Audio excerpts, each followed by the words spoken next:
is my coworker, Ms. Jill Wu, Senior Consultant and Stormwater Specialist, and we have a presentation on stormwater policies as a follow-up to our relatively recent discussions. And I would seek to get through this and not go too slowly, but cover the material as at an appropriate degree. So in terms of the agenda here, we want to talk about an implementation timeline for the fee a little bit, preliminary rates that would support the revenue requirements, some potential exemptions for consideration of the trustees, how we would advise to bill multifamily properties, which stormwater is not a metered service, but it is often billed using a billing system designed for metered services. And the lack of a one-to-one relationship between meters and parcels in some cases can be tricky, and that's the case on multifamily. We'll talk about residential rate structure options and our recommended rate structure, credits and incentives, and public education. And beginning with the implementation timeline, I think Mr. Brayman would say a few words. Sure. Thank you, Keith. As we move through this, we are now under a somewhat compressed timeline to get an ordinance put together and all the data ready for our January 1st implementation. So we had first talked about this in June. Since June, Raftellus has done a lot of back-end work doing data cleanup and quality control on the impervious surface measures, and that's continuing. So tonight we're going to be looking at 4 main policy areas, and while we don't need final direction from the board tonight, we would really like it because it'll allow us to move forward. If we're still uncertain on a couple of these, we can address those in early October, probably our first October board meeting. But past that point, it becomes somewhat problematic to make sure this fee is up and running on January 1st. So actually, starting tomorrow, our finance, IT, and engineering team are going to meet with the Raftellus team to start talking about data implementation and billing and credits and incentives. So there's a lot of legwork behind the scenes that's to come to put this forward and into action January 1. So to stay on our schedule, we'd introduce an ordinance on October 22nd. We would adopt it November 12th, and then the fee would be effective January 1st. We're going to talk about public education at the end of Keith's presentation, but that is obviously a very important part about what we're going to be doing here. And our next communicator that's going out in several weeks, the cover story is going to be on the stormwater utility fee. So that will change depending on our policy discussion tonight, but that's part of the reason it's important for us to get some clear direction so that we can start communicating well with our residents. Mike, may I ask, what's the importance of the January 1st date? It's our fiscal year. So our target is to collect enough revenue to make a debt service payment at the end of 2020, which means we have to collect 12 months of the fee. Right. Thank you. All right, let's talk about rates. The revenue requirements for the next 7 fiscal years are enumerated here, and as you would expect from our previous discussions, this program is dominated by the capital spending needs for drainage projects, and the vast majority of all of the cost is associated with debt service for periodic debt issuance to fund the $68 million or so in drainage capital. And we have been working with staff and also the village's financial advisor to capture a series of debt obligations over time that are designed to optimize the spending, but also they allow us to ease into the rates a little bit more slowly than what I presented the last time I was here, which was a 3-year fairly rapid escalation in rates. So you can see here that our revenue requirements begin at less than $1.4 million a year and go up steadily until they reach relative steady state at $4.3 million in 2026. And I think there's one more bump in revenue requirements in 2044, which is quite a while from now. So we're basically steady state at 2026 at a 4.3 million.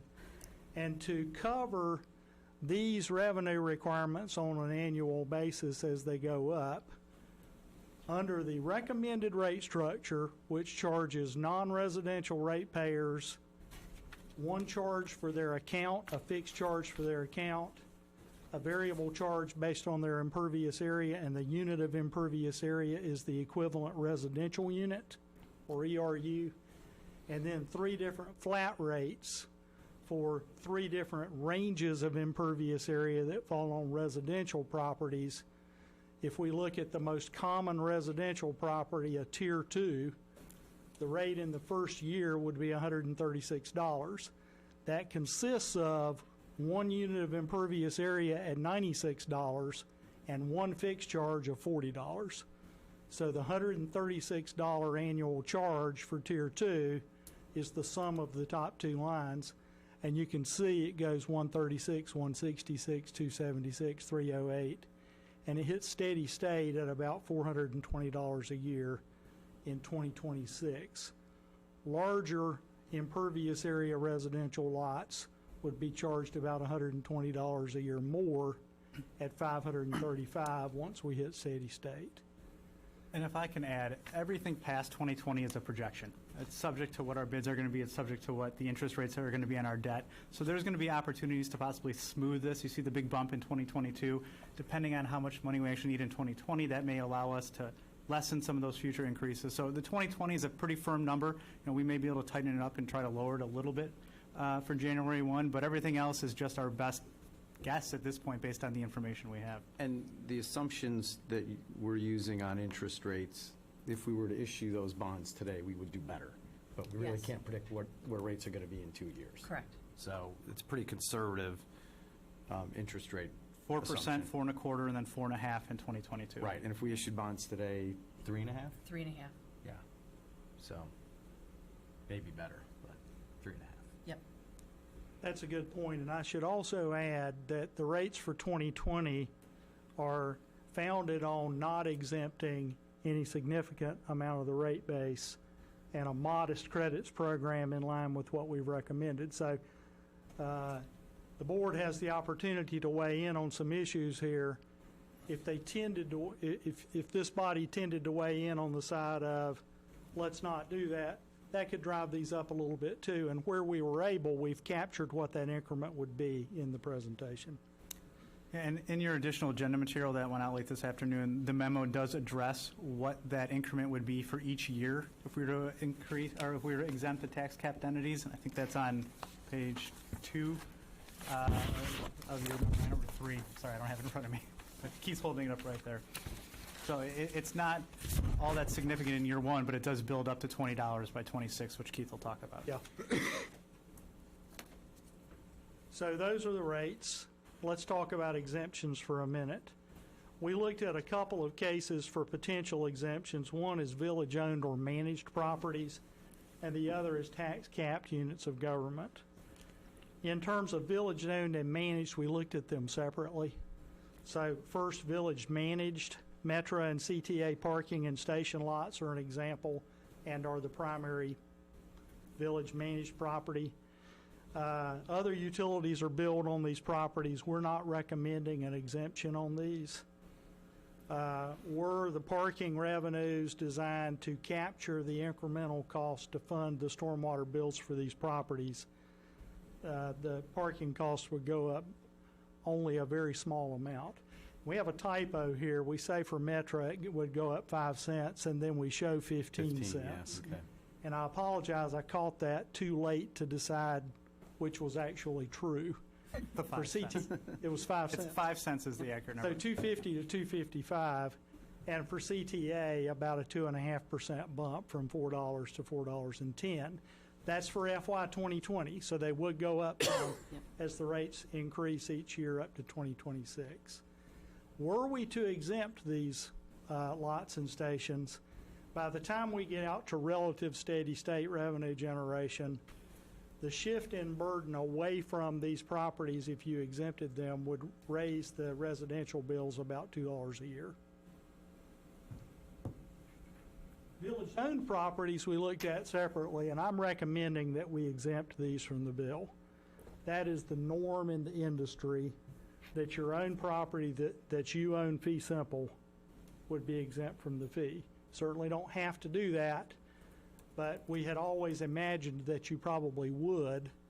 Well, so, I mean, we would have to, so in the case of the parking lots, there's a user fee associated with it, you can pass that along. In the case of, we're charging ourselves, which will turn around, and this goes to the tax cap entity discussion too. That's- We're charging ourselves, we're gonna turn around and tax our residents to pay the fee that we're paying ourselves, which is sort of a big circle of money that it's the same person paying for it at that point, right?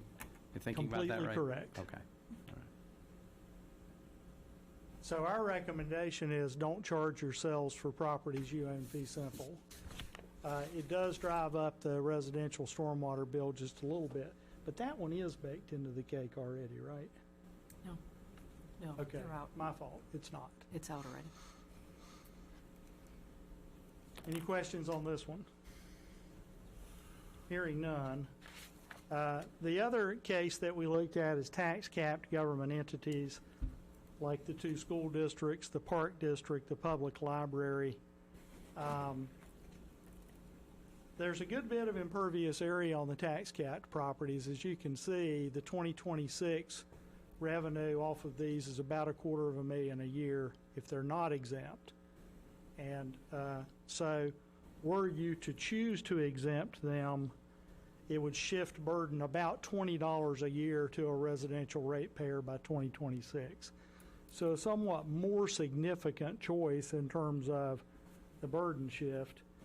But the other thing about exempting tax-exempt properties from a stormwater fee is, having done this many times since 1991, it's a real common weak spot in the rate structure from a legal point of view. So the idea behind a fee is it's not a tax, and the bills are not founded on a taxable status.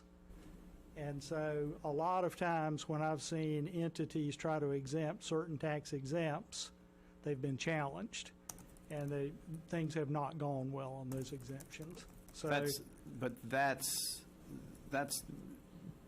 government-owned versus tax exempts, different, separate, or the same in that, with that, with regard well, to your it's a comment good point. there? I would say in the case of, say, exempting from a fee a privately held tax exempt like a 501c3 or a church, that is almost a summary judgment loser for the stormwater fee usually. On the other hand, a government... So if someone challenged us and said, you're charging me too much because you're not charging this entity here or anything. It's really a tax, you just called it a fee. Yeah. And the proof is you didn't bill anybody who doesn't pay taxes. On the other hand, government-owned entities that are not exactly the village itself probably kind of fall in the middle. So they have gone different ways in different places. But our recommendation is against on these. You do have some choices if you wanted to imagine some help for the tax-capped government-owned. So the first is a full exemption. The basis would be they can't raise revenues. We do have some clients out in the world who have done this. The second is to try to charge them something but less. And the something but less turns out to be very tricky in my view. One way that you could do that is to try to imagine that they're different than most of the properties in the village because they're lightly developed. So you could shift the rate structure for just the tax-capped properties to a different rate structure founded on their intensity of development or percent of imperviousness. I don't recommend that. I think that, for one thing, there are commercial properties that are lightly developed also. And another is that you could calculate what these entities would have paid at the margin had you raised sewer rates instead of charged a stormwater fee based on impervious area and charged for that. And we don't recommend that either. I don't expect that my recommendations are always going to be taken either, so Oh. ready Well, to let's- talk about them. Yeah, I mean, but isn't the, if you were going to craft, and this is not a question just for you, but for the staff as well, if you were going to craft a public policy rationale for exempting them, it would be that, in essence, they, a lot like us, we can pass along the parking lot, but they're limited in their ability to pass it along to the folks who provide their money, which is our common taxpayer. And at the end of the day, that common taxpayer is paying it, whether it goes through the park district to us or through the school district to us, or just from us to them. Yes. Everybody follow that rationale? I had a question about that, too. You talked about the different options. So in the residential rate, you've got a fixed fee that graduates. Are there any kind of tax-capped entities where you've just charged a fixed fee? You know, that's obviously significantly less than their amount of impervious surface, but No, not to my, I have never done that, and I don't know of any stormwater utility that did that. I do know of stormwater utilities that exempted tax-capped properties entirely, and I know of stormwater utilities that had a long phase-in period for the fees for tax-capped under the theory that they might get their hands on the money eventually, but they can't get their hands on the money quickly compared to private entities.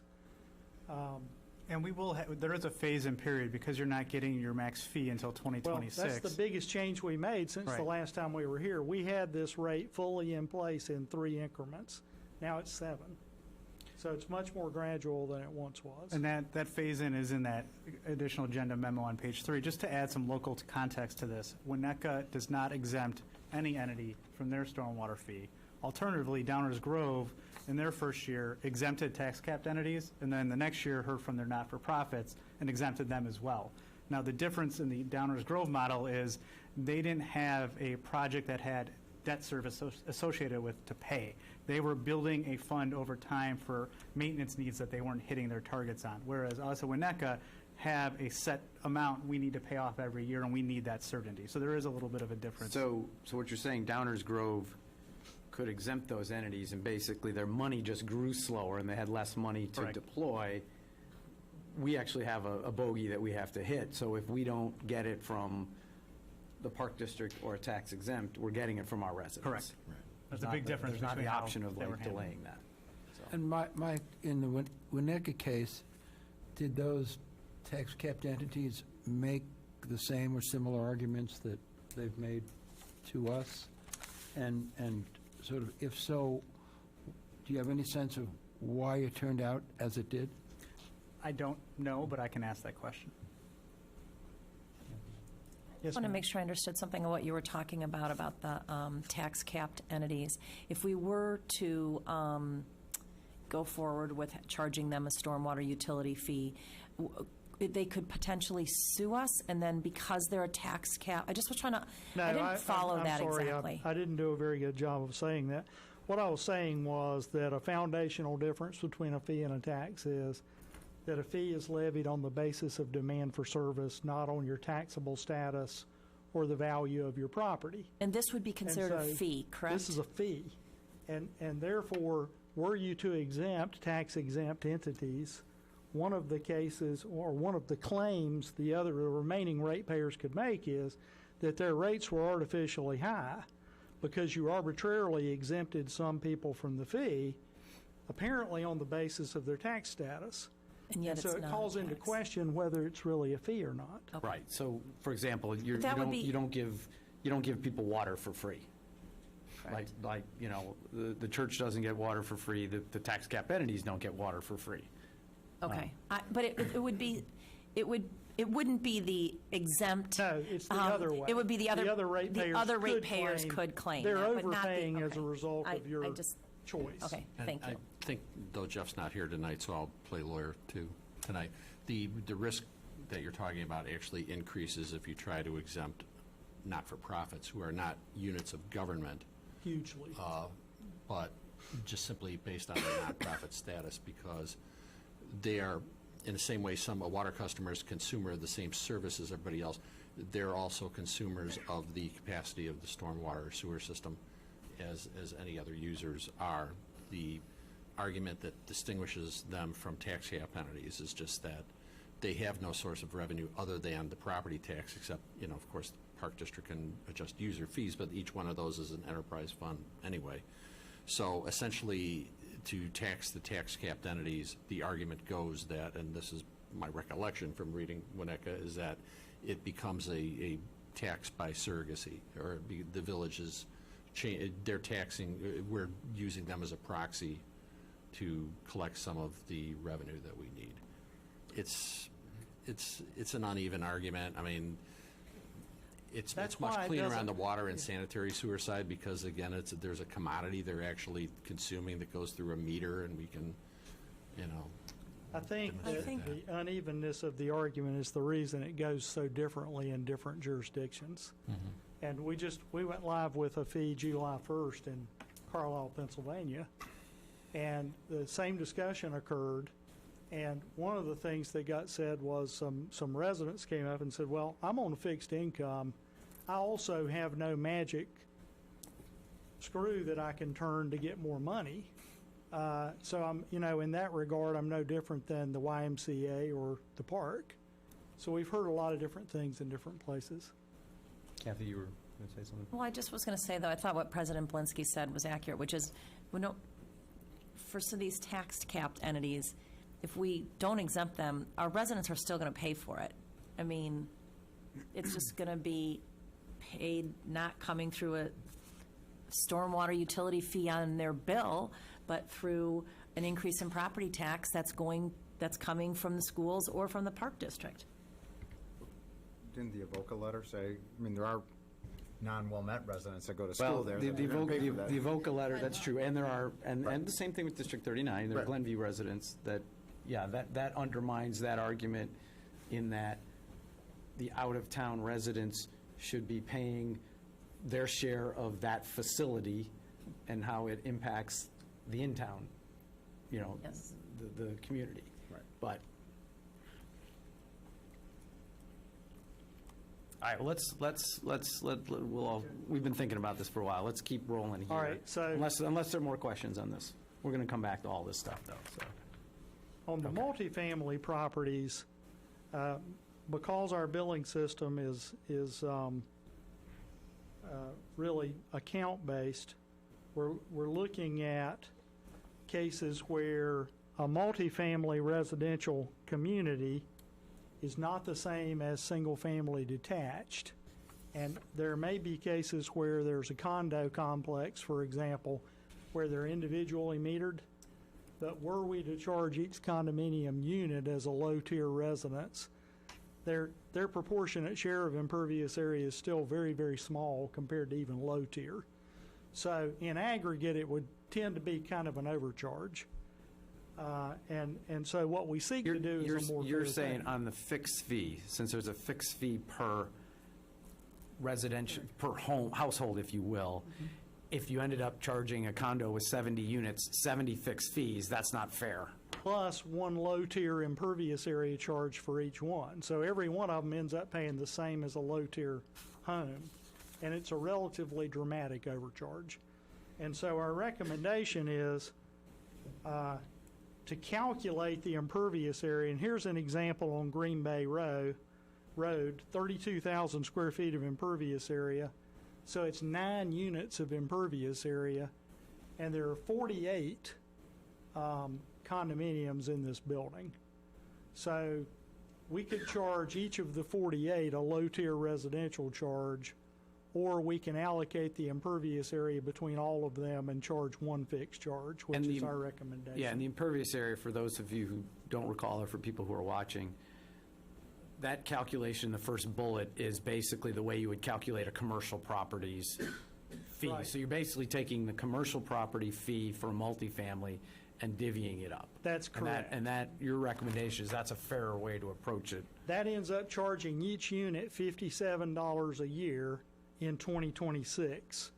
Were we to do it the other way, they would be charged $345 a year each in 2026, the low-tier residential charge. And from a public policy and engineering point of view, I mean, Bridget, that's the contribution of one condominium unit to the impervious surface problem is not the same as a house on a low-tier house, right? I mean, just from an engineering point of view, that would be unfair. Yeah.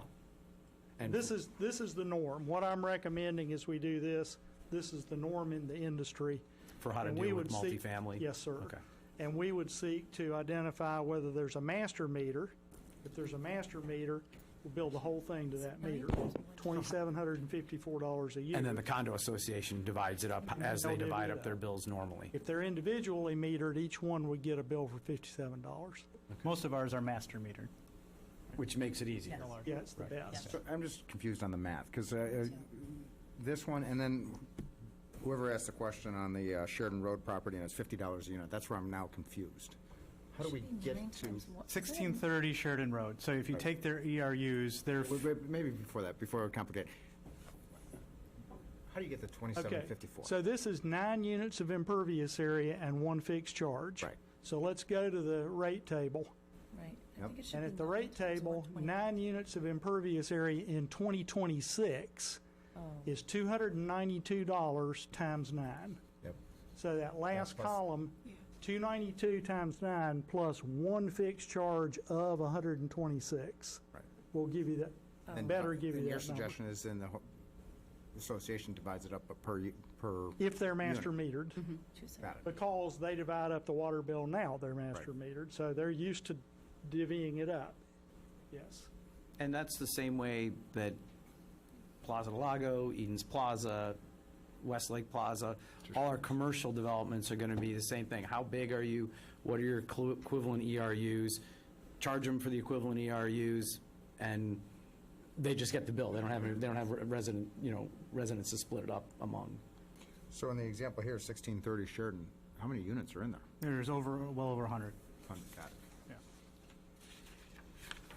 So their fee is higher. I think it's almost double this 141 Green Bay Road, but they have double the amount of units, more than double.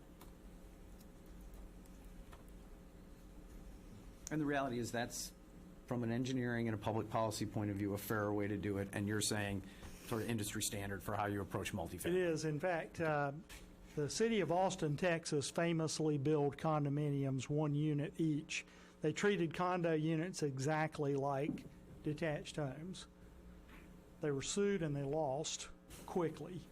And that was about 10 years ago now. I had been doing it this way for 20 years. And my boss said only the top floor units should pay anything. I always liked that. He's a real jokester. But yeah, we feel good about this as the right thing.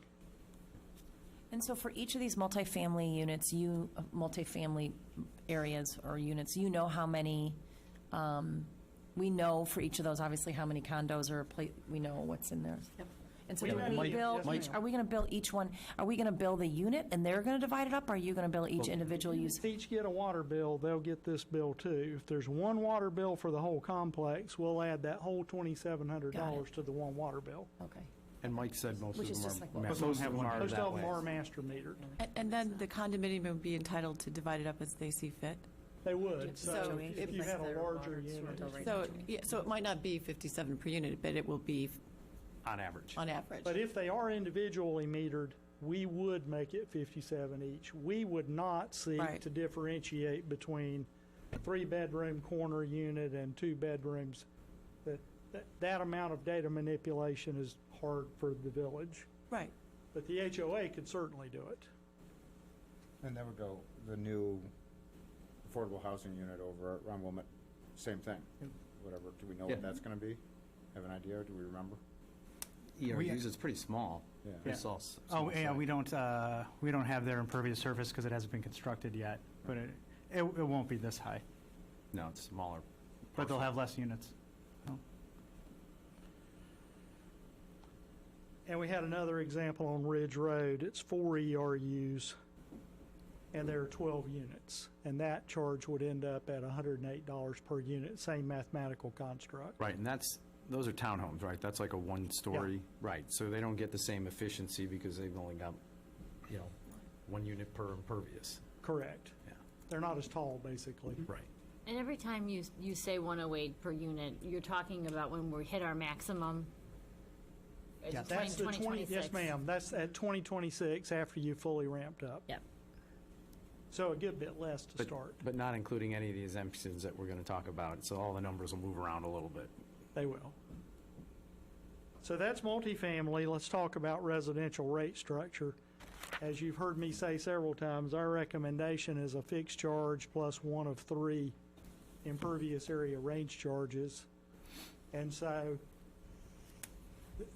what we'd like to do is confirm this, that our recommendation is Tier 1 is residential with less than 3,000 square feet of impervious area, and the median of the impervious area on all the residentials in that range is 3/4 of the median of the ones in the middle range, 3,000 to 4,300. So we would advise to charge them 3/4 as much, 0.75 ERUs versus 1.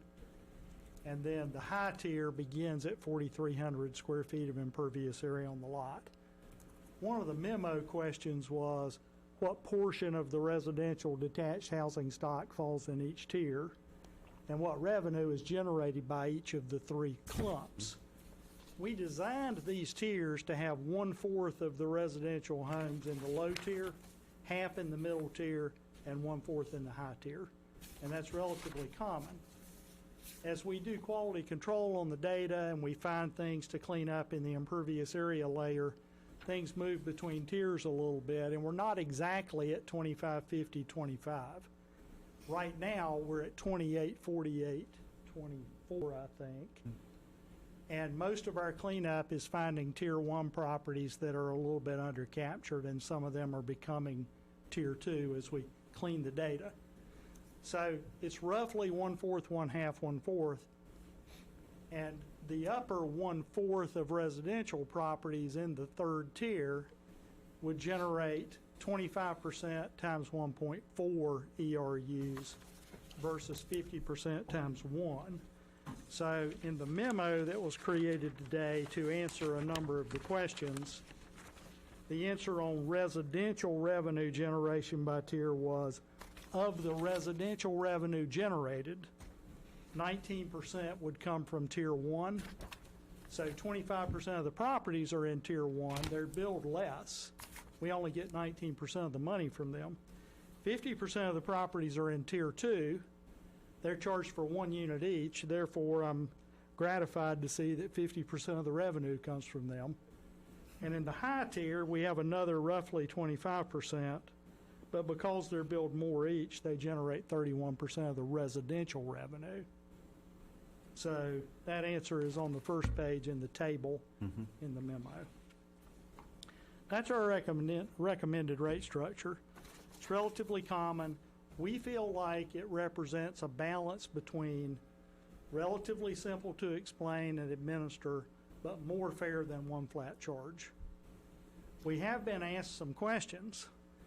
And one is, what about charging based on percent impervious area for residential?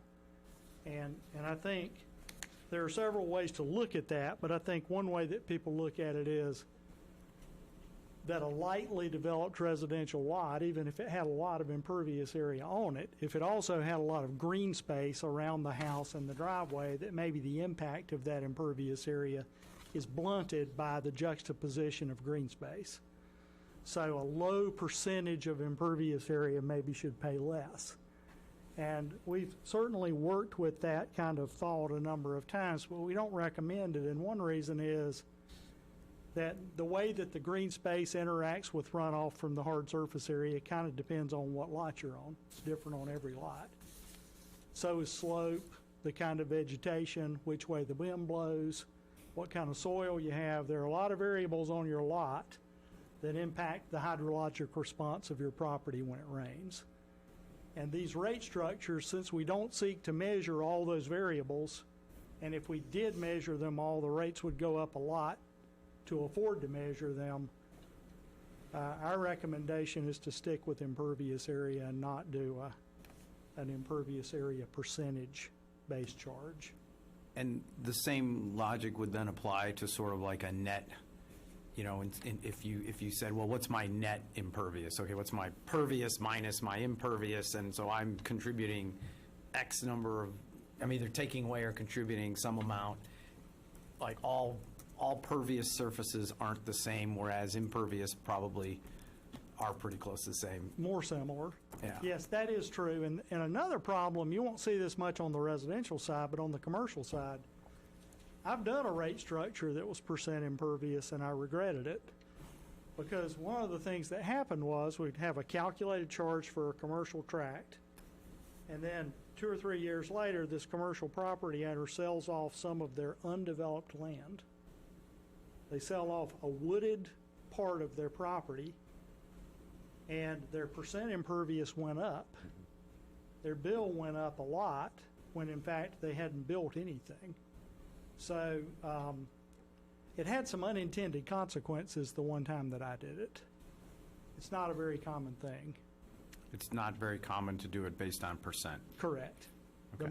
The more common, the industry standard is straight impervious area. And that's what we recommend. Questions? I know this was an area that people had questions about. I have one question. Going back to that chart on the first page of today's supplement, it looks like you're assuming 74% residential and 26 other for contributing in the final column?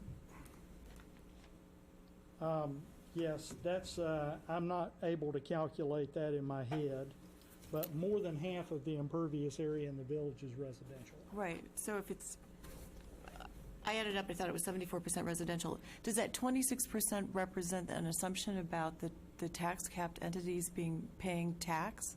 I mean, paying the fee or not paying the fee? Paying, Paying. So that assumes that they're paying. yes. And if they don't, then this percentages would change.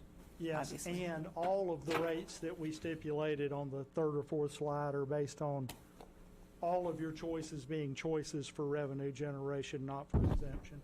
Okay, thank you. So I have a question on this, or I guess, so I think one of the things that I struggle with here with this, with not looking at percentage is just, you know, we've been spending lots of time trying to discuss as a board of encouraging people to reduce their impervious surface. And this,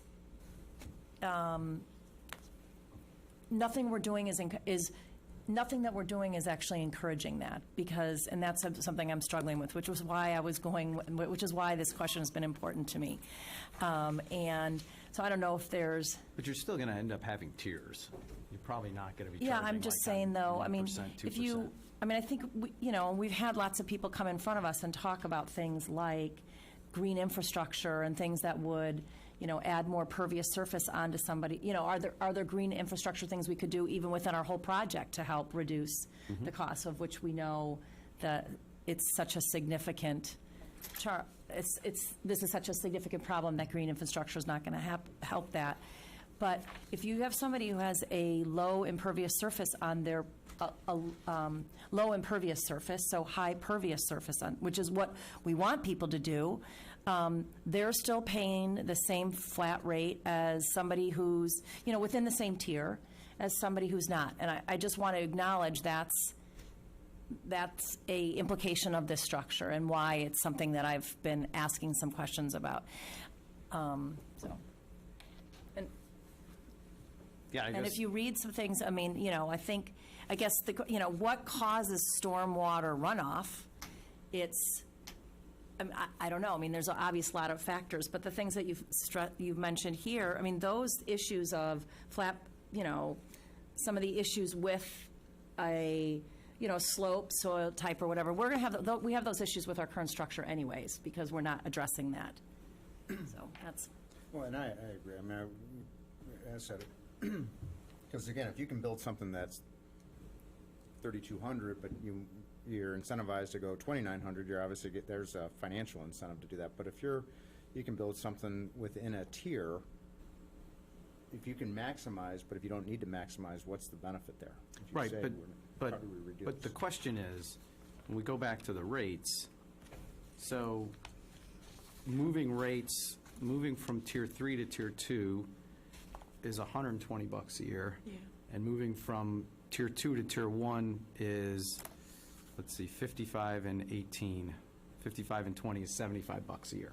So what you're saying is that enough? Is that enough that I'm going to go from 3,100 square feet to 2,900 square feet to save $75 a year? Just assume Probably all of not. our lots were in tier one where you could build 3,000 square feet of impervious surface. Do we want everybody to maximize their building? All I'm saying is, I don't think think it $75 is, a but year limits when someone thinks about, am I going to make my house 100 square feet smaller? I don't think anybody's going to take that into account. Well, no, if you're developing a house, you're probably not thinking about all this because you're paying for, your bill's a lot bigger anyways. Right, first So, off, you don't know. especially if But it's in a tier but the three. difference is more than But, $125 between the You know, tiers. a tier one. No, it's 345 to 418 in 2026. Oh, you're talking about, okay. It's 120 on the other one, it's 75 going the other way. So, roughly. It just doesn't seem to me that those are sufficient incentives or disincentives to really drive activity, that the dollars just aren't big enough. No, it's a more equitable way to split the cost, but probably not a big enough dollar amount to drive behavior. Right. How about that as a? That's well put.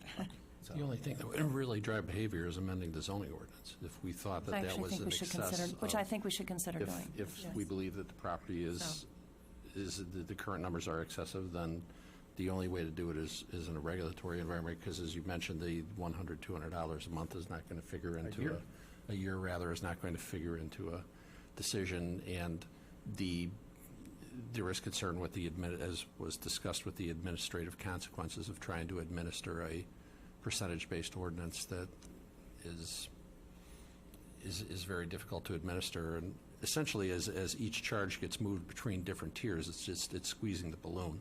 If it comes out of one tier, it's going into another tier. It's coming out of some other.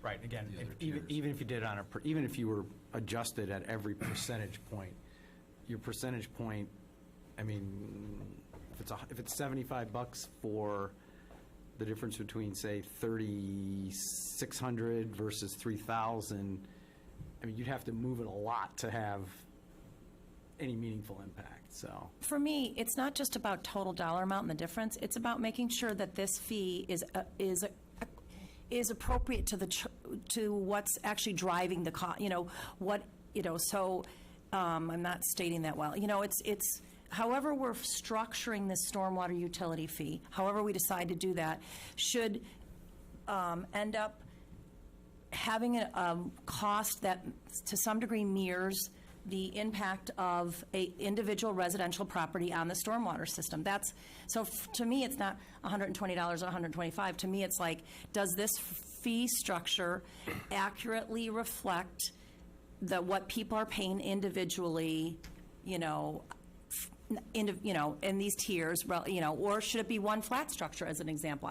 That's, I guess, maybe, maybe I would ask, like, how did you define the fixed fee, that a portion is fixed? Because I guess I just I don't know that I could answer that to a resident that might ask me those questions. Well, so there's more than one question there, but I think the first thing I would say is, I think I understand your interest and your concern. And part of it, correct me if I'm not right, is if we just took Tier 2 and we took two different residential lots with 3,500 square feet of impervious area, in the recommended rate structure, they're both going to be charged for one ERU and one fixed charge. If one of the lots was twice as big as the other lot, then the way that they're different is the percent impervious is half as much on the large lot. And it sounds to me like you're interested in what would happen if they were given a break because they're more lightly developed.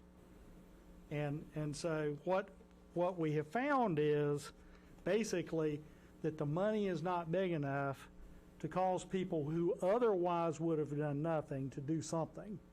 So what we would end up doing in this case is someone who happened to have a big lot might pay less. It wouldn't be because they chose a big lot to save money. The money's not big enough to choose for that reason. And the second issue is, back to the point on slope and soil cover and wind direction and vegetation and soil type and all these things, that if my house were out near the street and drained this way and your house were out near the street and drained this way, the fact that you had some other land beside your house that you didn't build anything on doesn't make your demand on the system any less than mine. So the actual calculation of whether one lightly developed property had placed less demand on the village than another would have to be done one property at a time. What is the soil type here? How compacted is it? So if I understood what you just said, the location of the impervious surface on the property matters with regards to sort of the actual demands on the stormwater system? Absolutely. Okay. So the proximity to the village infrastructure, the steepness of the slope, all of these variables that aren't simply captured in just what percent impervious are you. So it's not that you couldn't do it. It's not that it's never been done. I did it. But I we don't know recommend you're it. not recommending it. We don't recommend Okay. it. And I- think, go ahead. Thank you. Trustee Dodd, my balloon was a little bit burst at that last meeting when I had the same line of questioning, but I think what I came to grips with is the biggest change we're making is going from, based on your water usage to, the impervious surface, more or less, albeit in large groupings. That in itself is a fundamental shift that I think does more to address that issue than the nuance that we're now looking at in our conversation and your ideas. Like that gets into, real particulars, but the broad strokes were taken care of by looking at a stormwater utility in the first place.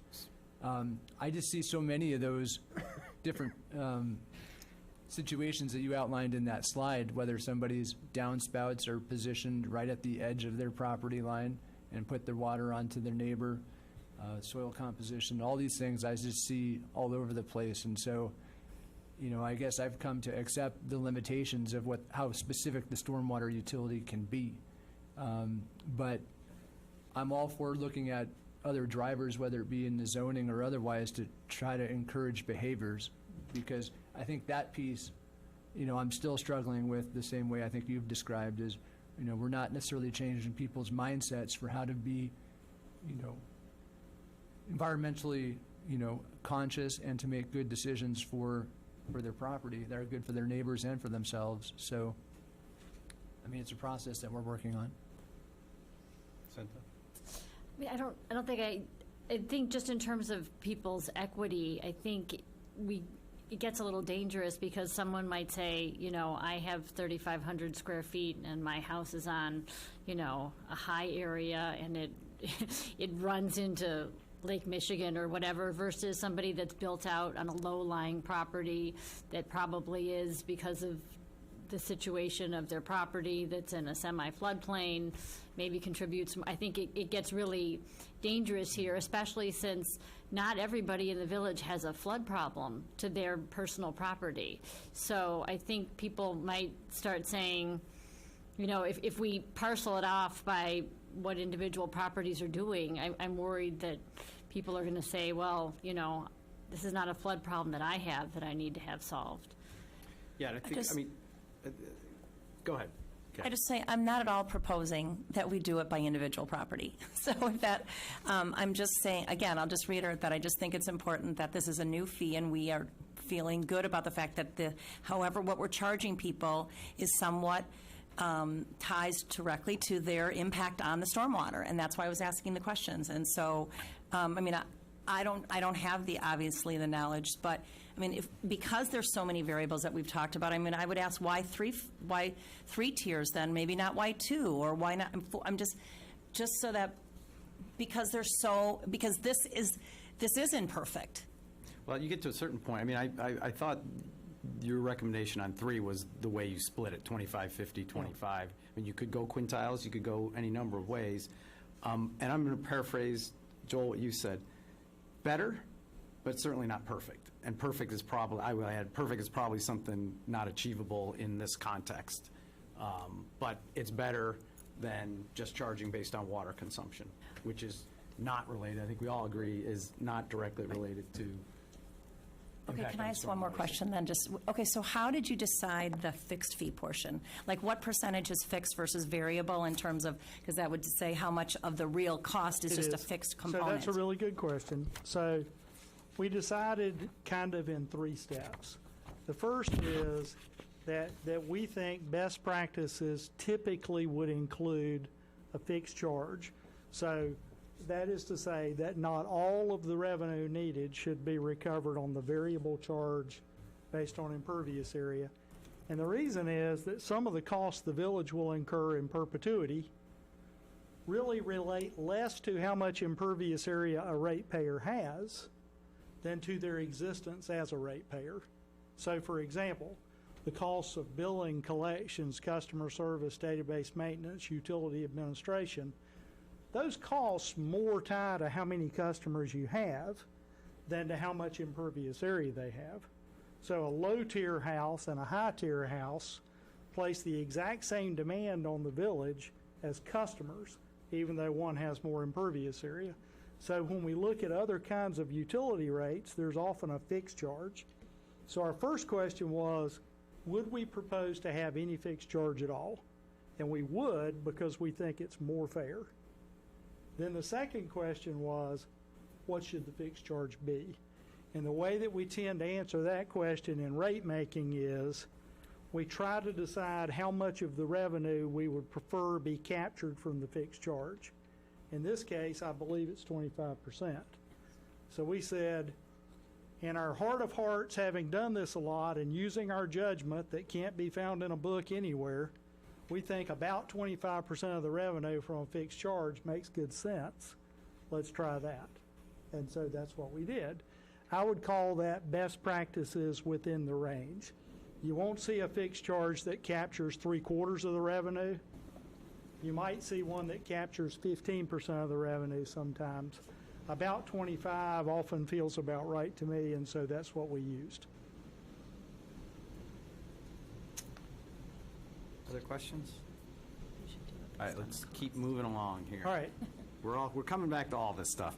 So, and I will say, some of the questions about, gee, what about the way this lot is set up and my downspouts and different rate structure, we really sought to address to a degree with a credits and incentives program. And this is really what a credits program and incentives program is designed to do.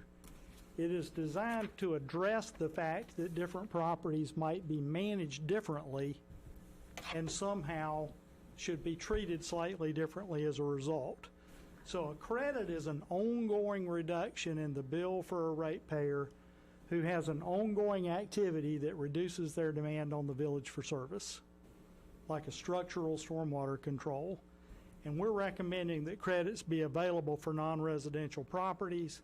And we have a 9 a.m. meeting with staff tomorrow morning to talk about the details of how something like that might work.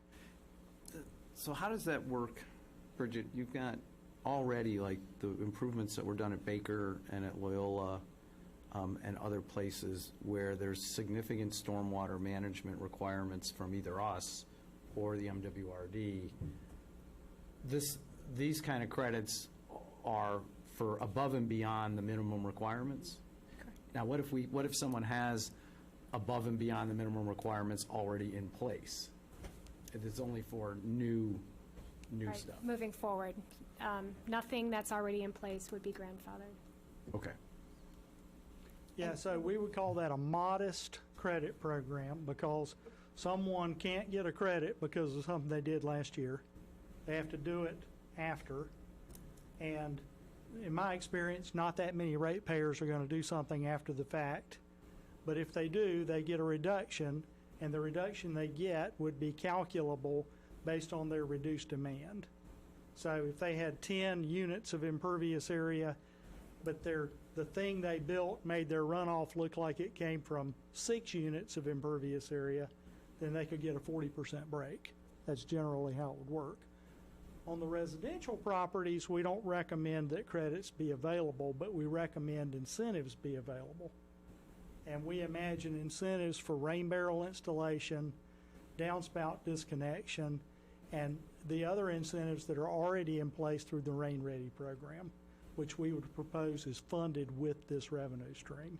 And once again, if you already have a rain garden, if you already have a rain barrel, you've got them, and you didn't need an incentive from us to pay for those.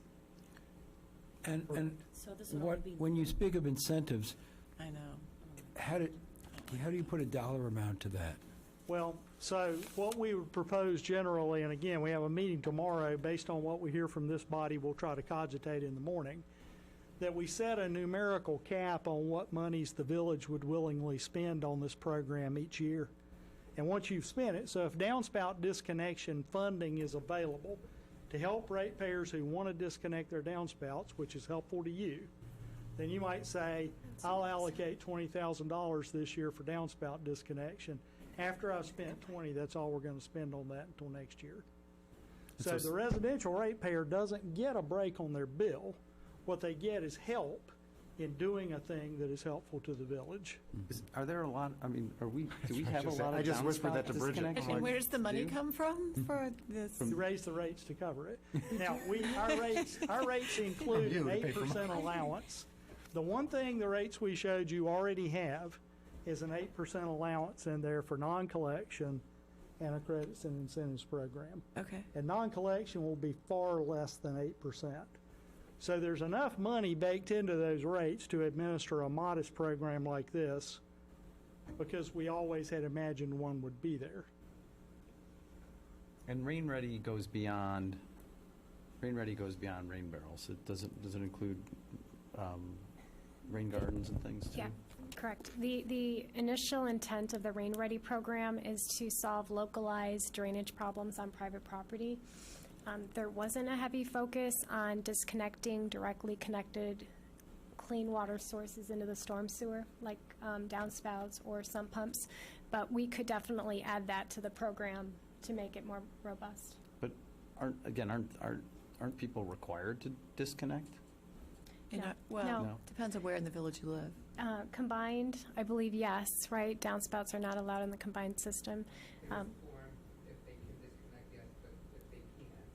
So, right, so it was optional in the program, but if we wanted to include it as an incentive, we would make that either mandatory as part of Rain Ready, that they'd have to disconnect those clean water sources. So going back to your question, President Belinsky, on the west side, since 2008, we have a moratorium on any new clean water connections to the storm sewer.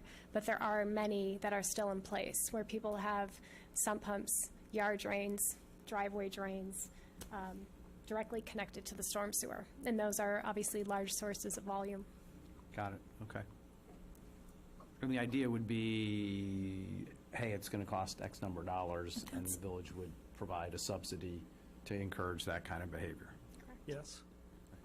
I mean, the better way to handle this would be to, instead of having it be incentive, it would be an additional cost, but that's not what we can do because we don't know about them, correct? That's The downs, correct, I mean, right. because it's a requirement, I mean, you're not supposed, it feels awkward to me, you're not supposed to be doing this. No, it's allowed.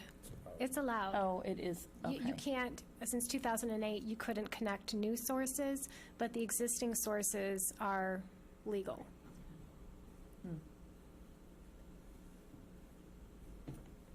Okay. All right. And so the bottom line is, the details are TBD, depending on sort of the guidance that we give tonight. You Right, guys are our gonna figure that out feasibility tomorrow. study included a relatively thorough analysis of ways that credits and incentives might be imagined and deployed in the village. And so we've gotten a strong sense through conversations with staff that the vision would be it's only for people who go above and beyond after the fee's in place. And my recommendation is individual residential ratepayers are not able generally to do enough on their lot to benefit the village as significantly as a non-res. So no credits on residential. And in communities where we spent a lot of resources rolling out a program for credits on residential, we found almost no one availed themselves of the opportunity 5 or 10 years later. Because back to our discussion about the relative size of the rate, okay, I'm going to get a 10% per year cut in my rate, so I'll save me $15, or, $45 or $50 if I'm a big, huge property, and that's not enough to Correct. get you to spend the kind of money you have to spend to do that. For example, Winnetka has a residential credit program. They have one taker in 5 years because it's such a high bar to pass that it's not really possible. So we feel like we can actually get some tangible benefits by doing a one-time incentive program and actually getting participation to improve the system, as opposed to a credits program that's nearly impossible for a residential property to attain.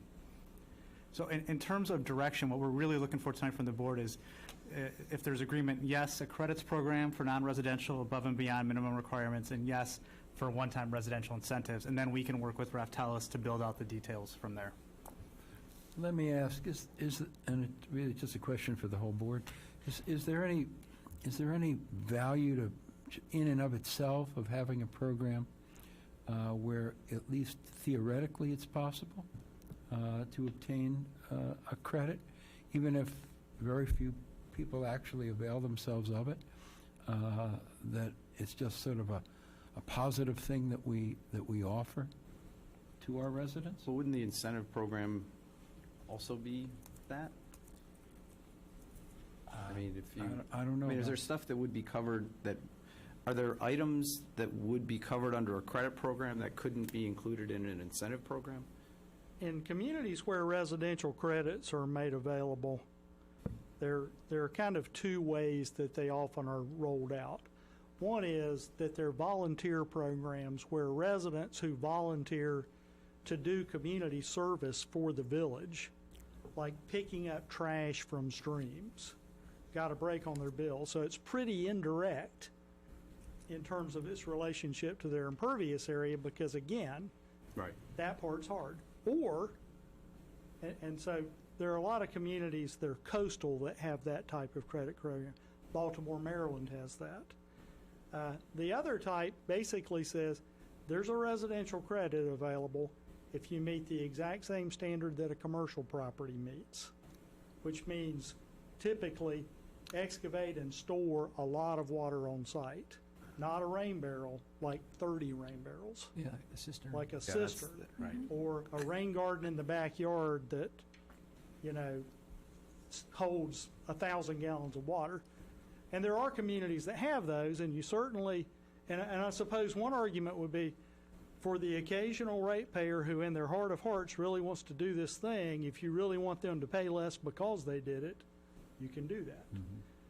There won't be many takers. It'll be just like... I'd be worried about setting unrealistic expectations when we roll out a credits program that No, it's I- nearly I- impossible to attain. I certainly agree with that, but, everyone wants to be as green as can be, and we as a village want to be as green as can be, and Well, the incentive program might get used, which then you'd actually see, Yeah. as opposed to a credit program that doesn't, if you had some incentives that made a difference. Yeah, I mean, clearly, if the bar was set that high, then it's illusory.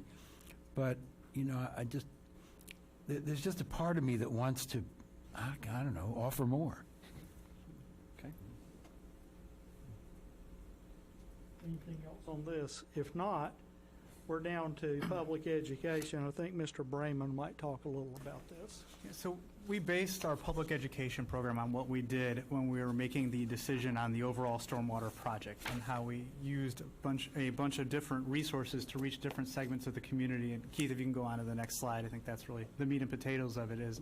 I talked earlier, the front page story in our communicator is solely going to be focused on the stormwater utility. Very simple question and answer, 4 questions, and then directing residents to our website where they can type in their address and find out what their exact fee will be in 2020.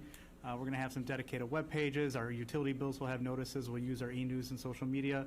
We'll work with our cable department on public information videos, and we've successfully engaged our local media with the help of Metro Strategies in the last several months, and we will leverage that. But nothing works as well as direct mail. So we're really going to push out direct mail pieces later this year and the beginning of January 2020 to let everybody know this is coming. Obviously, it's not an insignificant increase to somebody's utility bill, but we want to make sure that residents are not surprised when they open that first utility bill. So we're hoping that through this process that we've laid out here and the direct mail pieces, that we can try to lessen that surprise and address concerns in advance, and there'll be a direct contact number to reach a staff member to answer whatever questions folks may have. And that direct mail piece, number 1, is really going to be focused on the benefits of the neighborhood storage project, why we're doing it, the need for it, and then how we're going to pay for that through the fee. And then number 2, a postcard will just be a reminder, hey, this is coming in your next utility bill. If you have questions, call this number. So, Mike, and timing-wise, the fee will be in effect on January 1st, 2020, but it won't appear on anyone's bill until the end of March? No, it'll be sooner, 3rd week, Melinda, of January? It'll appear on the first bill that goes out in January, which goes out the 3rd week. There is a bill that goes out. Okay. So it's unlike when we change the water or the sewer fee, which is based on consumption, and that consumption doesn't hit until the March bills. This one is different. It's going to be effect starting January 1. So the first bills that go out, it'll be on there. So wait, I'm confused. So isn't it gonna go out with the water bill? It will. But are water bills staggered? They are, but Okay. when we make a change to the water or the sewer rate, Right. it's based on the consumption that you have starting January 1. That doesn't start showing up on bills until the March bills go out. Because remember, you guys. Because of the lag? Yes, Okay, because there's of a the lag. Okay. This is going to be treated differently. It is a fee that's in effect starting January 1. So just like when we rolled out the meter service charge, it was effective January 1. So the first bills that go out, this will be on there because it's not tied to your consumption. So is it similar to the refuse, the garbage? Yes. Because we're building it, Correct. Yep. we're building it forward. We're billing in advance. We're building in advance. You're not even billing in advance. It's just effective the start of the year. Right, but we're getting that service for the next 90 days until our next bill. I think Sure. Right. Yes. Yep. we're paying for Because it's your- garbage to yes. pick up between January 1st and March 31st. That is, you are correct. Yep. We did sorry. We did a mock bill or invoice. Are we going to be sending those out? I mean, I think John had that in, or one of you developed that in the municipal services meeting Yes, we did. So we'll send out the mock. of what it looks like. I think it's part of that direct mail number 1. That may be, the backside of what your bill will look like. We'll just decide if it's in color or black and white still. But yes. I think that would be helpful as folks see it, how it shows on their bill so that they know what to expect. So Peter asked this question at the beginning of the meeting, and I just want to go back to it because I just want to understand why it has to be effective January 1st. I mean, I understand we are a fiscal year. I understand, obviously, and so the beginning of our fiscal year is January 1st. But why do we have to collect all the money starting January 1st? So we're going to have to make a bond payment at the end of the year, and And that's how we have enough money by the end of the year to start paying off the bonds. But I thought is this first, how many times are we increasing the fee? 3 times? Right now, that's kind of how the matrix has been put in place, that we were saying we're going to do 3 different bond issuances. If I understand, So when are we need to make a $750,000 bond payment at the end of 2020, Projected. which is that back page that they sent. That's currently right So now that's what what the they need, estimate we is. need to Okay. collect $750,000. Okay, that's what I didn't, okay, I didn't see that. No, that's a good page of mapping the debt service. It starts to build the reserve, too. We need an increased reserve because we're bringing increased revenues So per we our need to policy. We need a larger reserve. So when we go out to debt, Moody's is going to look for a reserve. Which Got is it. why we need to build Okay, that up. Okay. Melinda, what's the plan on, when are we thinking of going to market? Probably the earliest is going to be in the summer because we need to get done with the audit. Okay. Because they're, Right. the bondholders Right, and right, Moody's right, are all right. going to want to see that. Yeah. But we're incurring costs now. So, Yes? Yeah, no, I'm not suggesting you don't, the fee doesn't start in January. The question, I was just curious on, because I thought, Yeah, and we're going to break ground in the summer?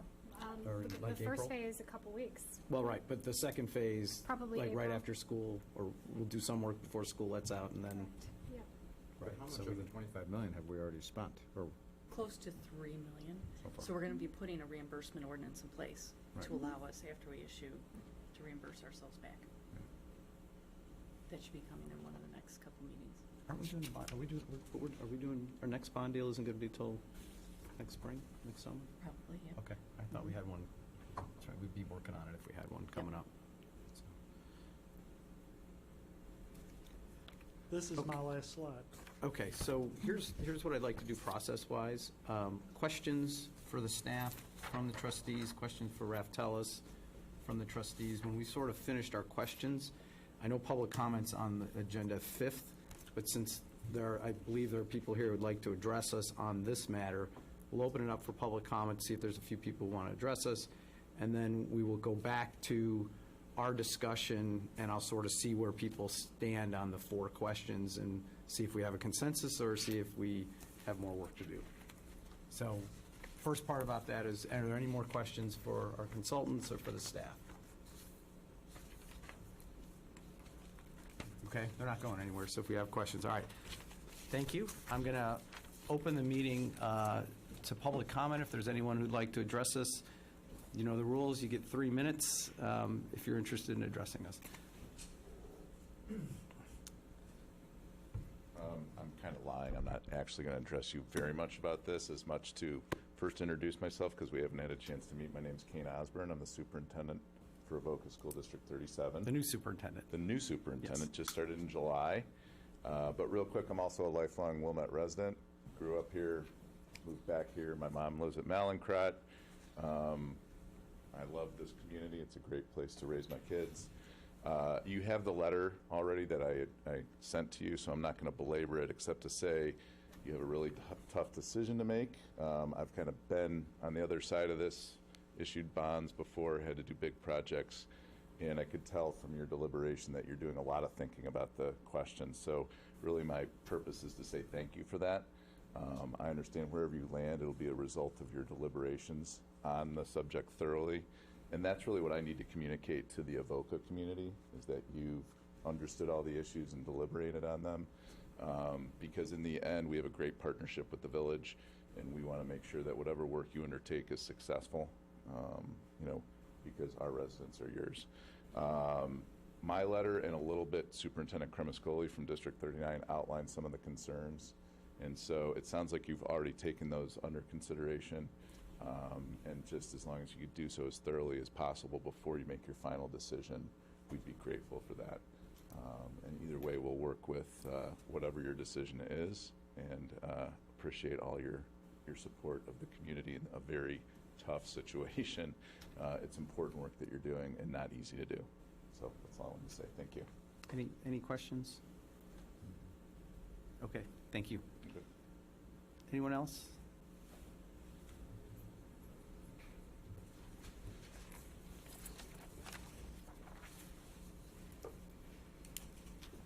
Welcome. Nice to Bob see you again. Davis, 227 Kilpatrick. Just one of those crazy questions. If by some miracle our wonderful legislature in Washington does develop an infrastructure program, and if by another miracle they try to do something as far as ready, or whatever they want to call it. Shovel ready is usually the phrase. Shovel ready. We have those on the shelf. My question on shovel ready and what have you is, do we need to make a alternate plan in case they do it, such that we could apply for it? Because I believe shovel ready, you haven't appropriated the money yet. So my understanding of how we've addressed this is we do our road engineering early, and so that one thing we can bid them out early, and that's a better time to do it. But this is something that staff has talked to us about in terms of having shovel-ready stuff around and the like, right? Yep.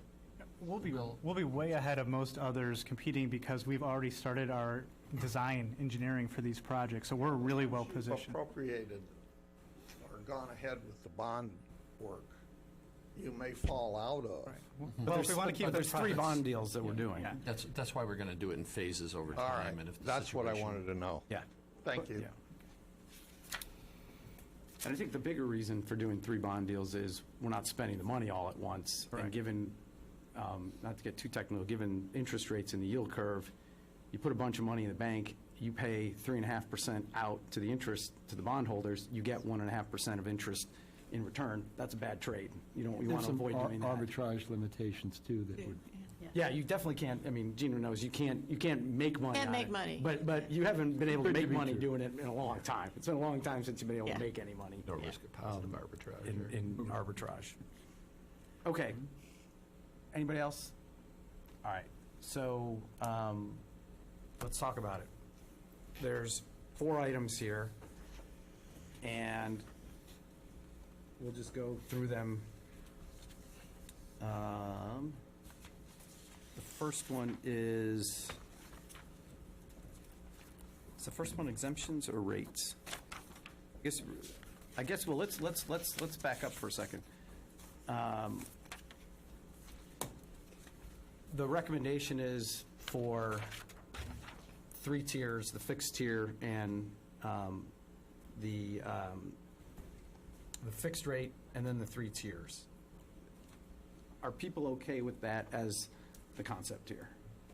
Let me ask it a different way. Does anybody want to talk more about having the 1 fee, fixed fee, and then the 3 different tiers? Is there more discussion we need to have on that, or are people sort of satisfied with that? I have Yeah. one question for Melinda, actually, Okay. just as our accountant here. So I was obviously listening to what was said about, so it's just more of a cost accounting question a little bit. Okay. So when you implement a new fee structure like this, I think my question is more around, generally, you look at the drivers and determine what percentage should be fixed and what percentage should be variable. I know he mentioned, obviously, things like just the administration and things like that. My question for you is more, what are the drivers of kind of the fixed versus the variable fee here, just to understand if the fixed component is the appropriate percentage relative to the variable component of this? Because right now, the fixed fee is roughly 25% and the variable is 75%. And is that, based on your knowledge, is that really what is the fixed and variable component of this cost to us? So, Does that, you understand? No, I think I understand the question that you're going to ask me, or that you're asking right now. And I wouldn't go so far as to say that when we sat there, that we made a calculation right away to say that 25% of the costs that we're going to have over time are fixed, because part of it is your definition of what is fixed.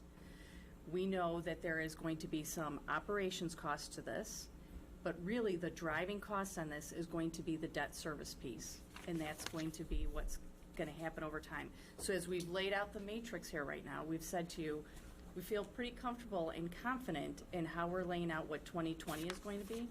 But as we continue to sort of work through the model, continue to clean up the data, and get a better sense when we go to the market and we issue that debt, we'll have a better understanding of what we are going to need going forward as we're spending out the cash. So it is not so simple right now to say that we have this much of it is variable and this much of it is fixed costs, because that's not necessarily the case. If you want to say what is the variable piece right now, I guess it is the debt service, and it's going to be what those amounts are going to be given when we issue the debt and what the interest costs are going to be. Well, I think the question is more around Yeah. the equitable way to divide the costs. And it might be more of an engineering question than an accounting question, in terms of when you think about the costs of operating the system, just having a system costs a certain amount, and then the sort of taxing, not taxing like dollars, but the burden on the system, increases the cost by some amount. So I'm curious what Bridget's answer to that would be as well, in terms of how much of it's fixed and how much of it's variable. With respect to the 25% fixed fee, I would defer to our consultant's explanation. It's not tied to a percentage of the overall cost, and it's not tied to the engineering side either. It's not a percentage of, 25% of the water comes from the public right-of-way. It's not tied to anything tangible. I heard it's more, not quite arbitrary, but a number that makes sense and a best practice that's widely used. Well, let me ask you that question. What percentage of our impervious surface is public right-of-way versus on properties? I don't have that number. I don't know if we I'm can. pretty sure, well, I guess the only other comment I was going to add, but begging your indulgence on this, if my understanding is if we reduce the fixed fee, I mean, the parties whose rates start to go up then are commercial and tier 3. Yes. Because as we push it more into variable costs, then the larger property And owners are large gonna pick it. institutional They're not like suggesting schools. Yeah. The other thing I would say is the question generally is a question about, it's not really fixed versus variable, it's allocable. It's the allocability of cost. So I'm saying I have this cost I'm incurring, how will I allocate it? So if you think, well, a lot of this money is for debt service, Okay, well, what's the debt service for? The debt service is for constructing capital projects. So what does that entail? Well, that entails barricades, closing street lanes, taking over land, traffic control. And a lot of these costs have more to do with someone's existence as a resident of the village than how much impervious area they have. So if I get in my car and drive to church on Sunday morning and I need to safely go around the project that's underway, it doesn't really matter how much impervious area I have. That little bit of your cost that's traffic control is more allocable to traffic than impervious. So if you look at water and wastewater or electric and gas rate making, they get really fancy on the allocability of all these things. Stormwater tends to be simpler, in part because so many of the variables are hard to measure, like slope and wind direction. But I think the finance director made a great point. This game's going to change over time, and the percentage of revenue coming off of fixed might need to change too. So I want to do the math. So 5 square miles in Wilmette, right, of total land area? How many miles of streets and alleys? Like 8 miles of streets? It's about 100 miles of road. That's 100 miles? 100 miles of road inside? That could be lane miles, though. It's not as easy as I think you. Well, I'm trying to get it to said. feet. Like, isn't there miles times the roads, 30 or 40 feet wide? And I'm just trying to estimate it. Says we have 87 miles of streets. 87 miles of streets. And how wide's a street? Say 26 feet. 26 feet? So, If you want to throw in sidewalks and alleys too. well, that's what I'm getting at. That's, it's like, It's a lot.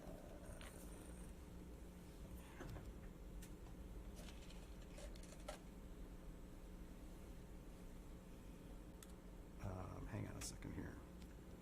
I did the wrong. So I think there's 27.6 million square feet. You're taking 2060 times 86. And then 87 times 87 times 5,000, 5280, right? Yep. Yes. Is times 26, it's like 11 million. These numbers could be completely wrong, but I just did quick math, which could be wrong, which would suggest that like 40% of the village is streets. Does that make, I it think seems through high.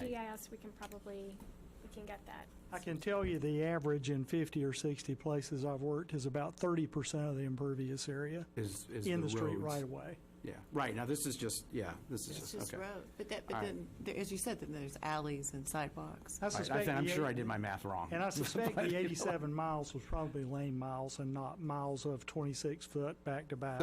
So you could make an argument, forget about administration costs for a second, which obviously are sort of customer based. You could also make an argument that, well, look, there's at least 25% of the village that is sort of shared impervious surface among the residents, and, short of seeing how many miles someone walks or how many miles they drive, the most equitable way is sort of just split it up. Is that a reasonable argument? That make sense? Yes. But you're talking west side versus the whole village, and this is a west side sewer project. I think you're just getting I was way, just adding- no, I I was just just think it adding gets up- way I was just too adding up detailed when you miles. try to, No, this was just to Kathy's question of, is 25% a reasonable fixed Am I amount? right? Again, yes. That's what I was asking, is the 25% a reasonable amount, and what do we use to calculate that? Because I think it's an important, I've expressed an issue about another fee that's a variable fixed or whatever, and so it's more just making sure that this structure is appropriately split between fixed and variable. Well, You know, most of our fees end up being completely variable, because they're just usage charges, like the motor fuel tax and things like that. So this is at least better from the point of view that it sort of acknowledges that there's a fixed element here. And If Keith, I would- I'm sorry. If I understand it, the higher the fixed percentage, the greater the burden on the lowest tier. It's more regressive. Becomes more regressive. Yes. Unless you change the rates, but. Right. The higher the fixed, Yes, the smaller properties are going to get more of that. yes. Right. And Keith, in our discussions, I think from what I recall, you would not recommend going higher than 25% No. at this point. We would not, for the reason just given. It tends to be regressive. So if you recall, there are two questions. The first is, does it seem right that something should be fixed? And I think strongly yes. Then the second question, about how much? And immediately it's as much art as science on the second question. And I would not go higher than 25. As you make that lower, it shifts burden to the large impervious area properties, commercial, school, things like that. As you go higher on the fixed, it shifts burden to the small residential. Right. Okay. More on that, or we sort of? All right, so 3 tiers, fixed fee, 3 tiers? Okay, all right, I think we seem to have consensus there. Okay. That was one of the easier ones, though. All right, exemptions. Let's just start with the tax capped entities. I'm going to do a straw poll. Who's leaning towards exempting the tax capped entities and who's not? So who's leaning towards exempting them?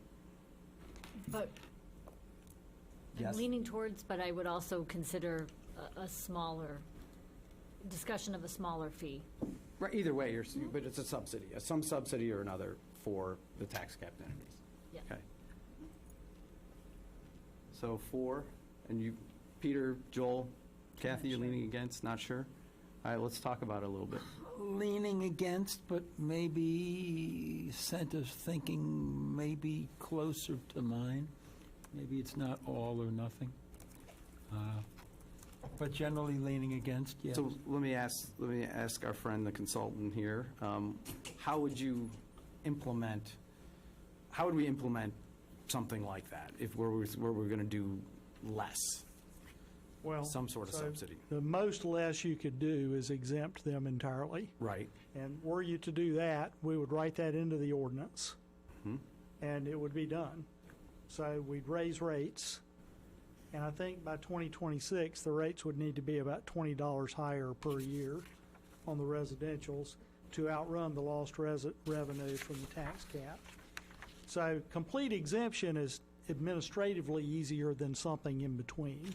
So let's talk about how we do something in between. We offered 2 options on something in between.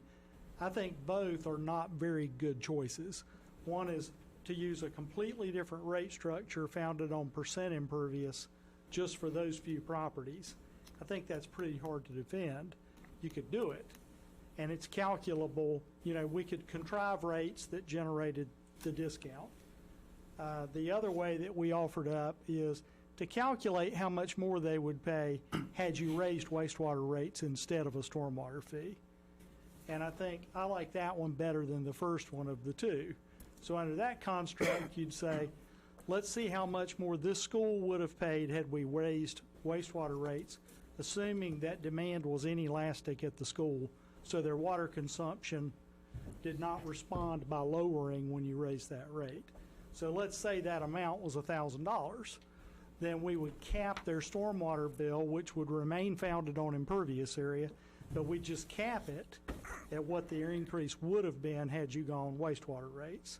And we codify that into the ordinance. I have an idea.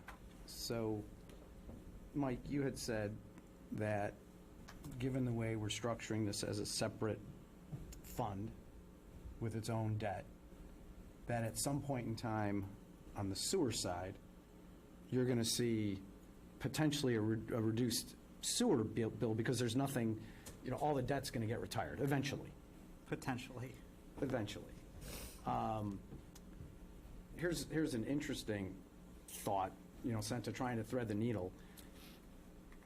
The sewer bill for the tax capped entities, it will never go down.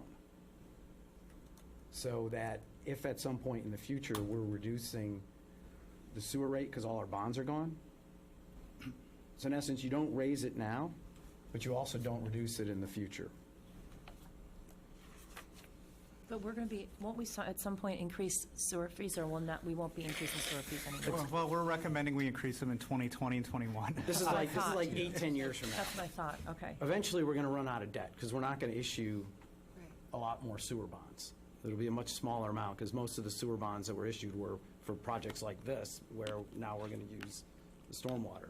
Now, I don't know if we do something on the sanitary side, if we would stay in the sewer fund or President not. Polinsky, I guess Yeah. one challenge with that is the sewer rate is a variable rate. So we would take a variable charge and all of a sudden make it a fixed fee for this one group, so they wouldn't be paying based on their water consumption anymore. And, you know, there's no certainty that that reduction is going to happen, so there are several unknowns on how that would be addressed in the future. Right, but for them right now, the trade would be no increase today and a potential no decrease in the future. Can I also step back for a second? We're going to keep this all in one fund, so it won't be two separate funds. It won't be, oh, it will be one fund, okay. We're going to keep it all as one fund, and there's going to be a slide that we're going to talk about. There is going to be additional debt that we're going to issue against just the regular sewer fee portion itself that's driven by consumption. A lot of it is sewer lining work that we're going to continue to do on an annual basis. And then we have another project, the SWAP project, that's going to Okay, happen as so well. there's not as much there as I thought. There may be, but that's 7-8 years down the road. It doesn't reduce the burden on residents now. The residential bill will still have to increase to offset the exemption. All right, so we'll drop that. Never mind. Is it- Forget I said it. So is it a crazy idea? I mean, obviously, the same taxpayers are paying into the school districts, the library, we get that, it's all of us. But they obviously will still benefit from the stormwater project. I mean, is it crazy to say, let's just take 10, 15, 20, 25% of what their fee would be under this, and that's what we charge them? But why not do zero then? You know, if you- I'm not, I don't know. I mean, I'm not saying no to that, but I'm just saying, you know, of all the things that we're talking about, I mean, it's not really tied to their sewer consumption, but maybe, you know, as we recognize that they are, you know, the same taxpayers as a tax capped entity, yet, you know, they are benefiting from this as well, you know, it's a Right, well, smaller yeah, percentage. But if you're going to give them, like, I agree with the rationale. That's what I'm saying. But if you take that just one more step and say, well, let's make zero the rate as opposed to just a discount. That's the difficulty with the rationale. The reason they're not exempt from paying for water and they're not exempt from paying for sewer, whether it's sanitary or storm now, is because they impose a cost on the system. And that cost has to be borne and is most fairly borne by the user who's the direct beneficiary of it. So that's why there's no discount for water, and that's why there's no discount for sanitary sewer. And to the extent they have stormwater runoff, they are beneficiaries of the system. They are as much of a burden on the system as any other property owner. And Tim, that's the argument then for not exempting them. Yeah. Is that correct? Yeah. And so with the additional cost that they then bear, they treat it presumably as any other cost, and if they need to increase a tax rate or however they would deal with an additional cost, large or small. Well, and if, to the extent that that contribution to the cost isn't met, it goes on to the residential property owners at that point. But it is, if we ever get sued on this, our defense of it is it's a user fee. And to the extent you start treating comparable users differently, Right. A parking lot's a parking lot, whether it's at Eden's Plaza or in a institutional use, it's still, you know, it's still making the same contribution to the stormwater runoff. So that's kind of the difficulty, or the lawyer part of me is concerned with defending the uniformity of the fee and standing up against a defense as Winnetka had to, that it's not a tax. And part of Winnetka's defense is that it's everybody pays, and everybody pays on the basis of some metric, so therefore it's not, because if you do it differently, you're vulnerable to the claim that it's an ad valorem tax on the property. It's just based on the size of the property, and then it's unconstitutional for us to do it. And the Winnetka case was recently decided? Yes, the appellate court, they won in the circuit court, and then the appellate court decided it, I believe, earlier in the spring. And the claim was that it's an unfairly applied tax, but the court said, no, it's truly a fee? Yeah, it was a class action lawsuit brought by the property owner subject to it, claiming that, in fact, there was a tax on the value of their property and not a user fee. And the court was able to get past the notion that, unlike water, where you have a meter, we can't effectively meter runoff. All we can come up with is rough approximations for it. But as far as the law is concerned, that's okay. These ERUs are a reasonable proxy for how much runoff you have, in the same manner that for sanitary sewer, the water that comes out of the faucet is a reasonable proxy for how much is going down the drain, and that's the basis of your sewer charge. So the cleanest, simplest, straightforward system that is based on some metric of measurement of to how much load you're introducing into the system is the one that's easiest to defend as a user fee. And it's the one that's applied consistently. Yes. And do you think we're really at risk for that? It's much less risk than if you were to start exempting other non-governmental entities. Right, no, I agree with that. Like, if you start going to the churches and the private schools and the like, then you're opening. But if it's just these four entities? The appellate court opinion in the Winnetka case mentioned there are only 2 or 3 opinions in Illinois that had anything to do with it at this point. So you're trying to extrapolate from other states that may have different laws in terms of municipal authority. But I think you'd agree, or your experience has been that there's been some division on it. Yeah, that's true. First of all, there's not that much case law in Illinois. Right. I think the first stormwater fee in the state was in Rock Island, and I worked on it in the late 90s. So stormwater fees are pretty new here compared to, say, Florida or the Pacific Northwest. And I do think a blanket policy of exemption of all non-taxed properties to include religious and things like that would be more dangerous, so to speak, than this more limited one. And I would offer up one more thing. I think the manager made a pretty good case for impervious area generates runoff. The courts have found a rational nexus between impervious area and demand for service, and that's solved. That if the real interest was, gee, I'm worried about the financial impact on these ratepayers, the one other thing that some of our clients have done is to phase in the fee over a longer period for those they believed were most harmed somehow, which could be, Philadelphia is a good example of this, where they said anyone whose overall total utility bill is going up more than X%, will cap how much it can go up each year. So they're all paying, but it might take a few years before they're paying full ride. We helped with that in Philadelphia, and it was administratively complicated. And I wouldn't go there unless I felt like I had no other choice.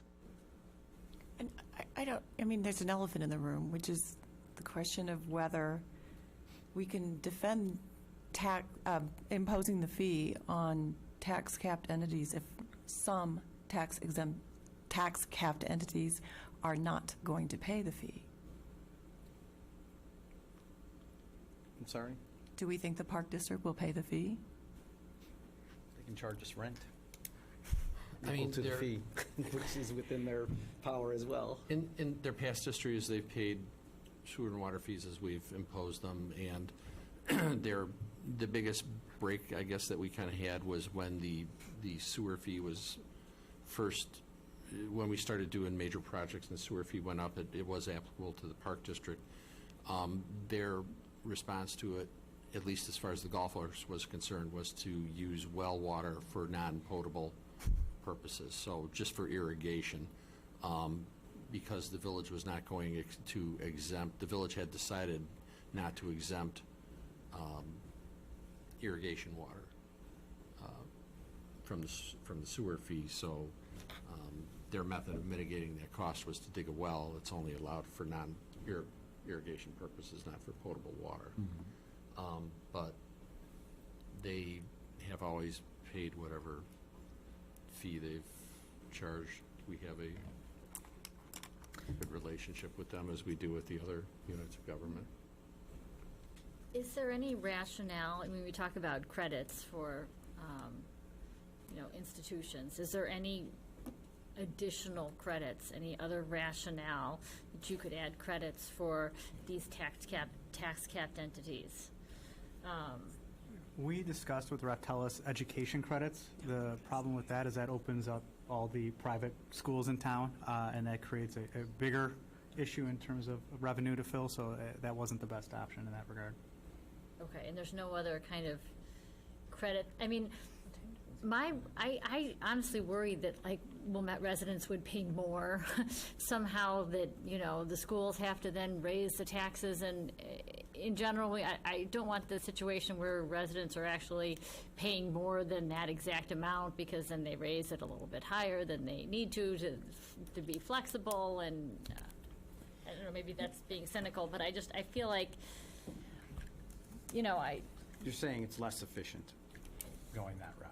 Like, there's leakage or whatever in terms of processing it or something? Or Right, well, if all these entities need to raise this money, I mean, I would hate to have them to cut the programs that they are currently doing because of our stormwater project. So eventually, if they need to raise this money, I mean, we know exactly what the dollar amount is, but, the dollar amount, it changes year to year, right? And we're changing our taxes year to year. But if they have to pass a referendum to, they're going to kind of bulk that a little bit. So Well, they have enough.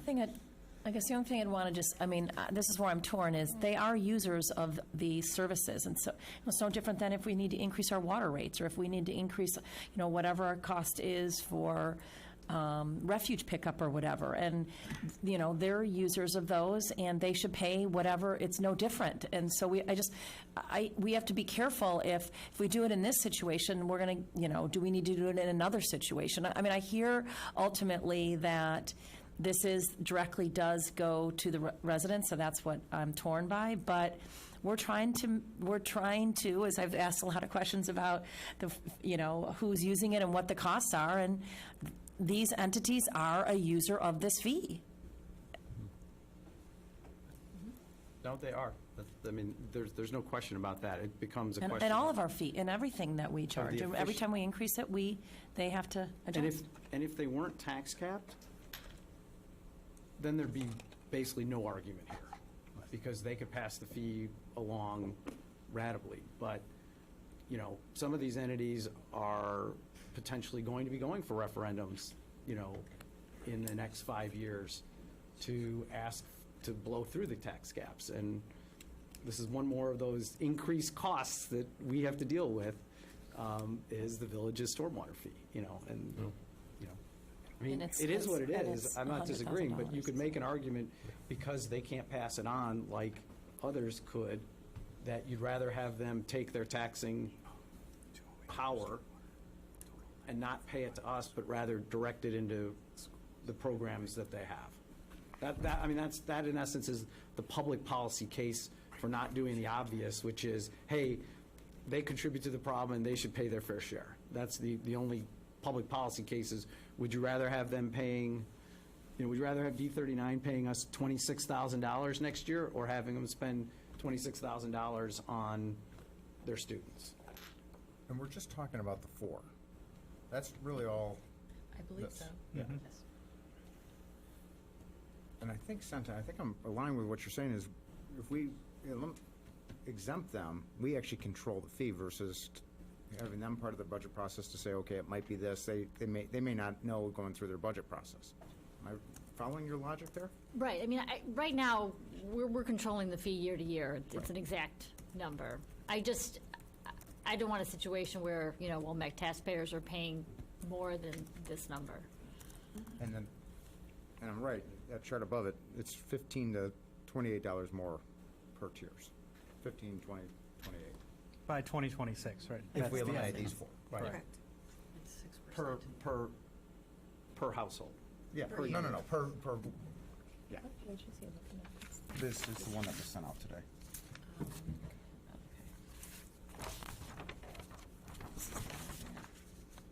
Do we have an estimate? I mean, I know we did an estimate. I'm somewhat changing gears a little bit, but we have an estimate on the multifamily. But do we have an estimate of what the Regina would pay, since we've highlighted that on there, or Loyal, or how is that calculated? Same way as commercial, right? You did, I just don't. It's the think same I as read. commercial. We have all that data. We've done spot checks. You know, somebody like Loyola is a pretty large water user, so they come out about the same whether it's under the stormwater fee or the sewer fee because of their pool. Yeah. Yeah, it's close. Though on the other hand, if this was just going to get buried in the sewer fee, nobody would be talking about it. Right, if we were just increasing the sewer fee from $4 to $6 or whatever, nobody would be talking about exempting anybody. You just pass it on and we'd be done with The it. impact would be less for these Yeah. entities, substantially. Because they don't use as they much don't use as water. much water. They have more Well, they- land than water. Especially the schools. Well, the schools aren't using water to the same extent they would during summer break or recesses or things like Right. that. As opposed to the Park District isn't so much affected because their water usage is, other than, well, it's pretty consistent, especially with, The pool. there's some more with the pool in the summer, but then you've got an ice rink going year-round. That's a lot of water.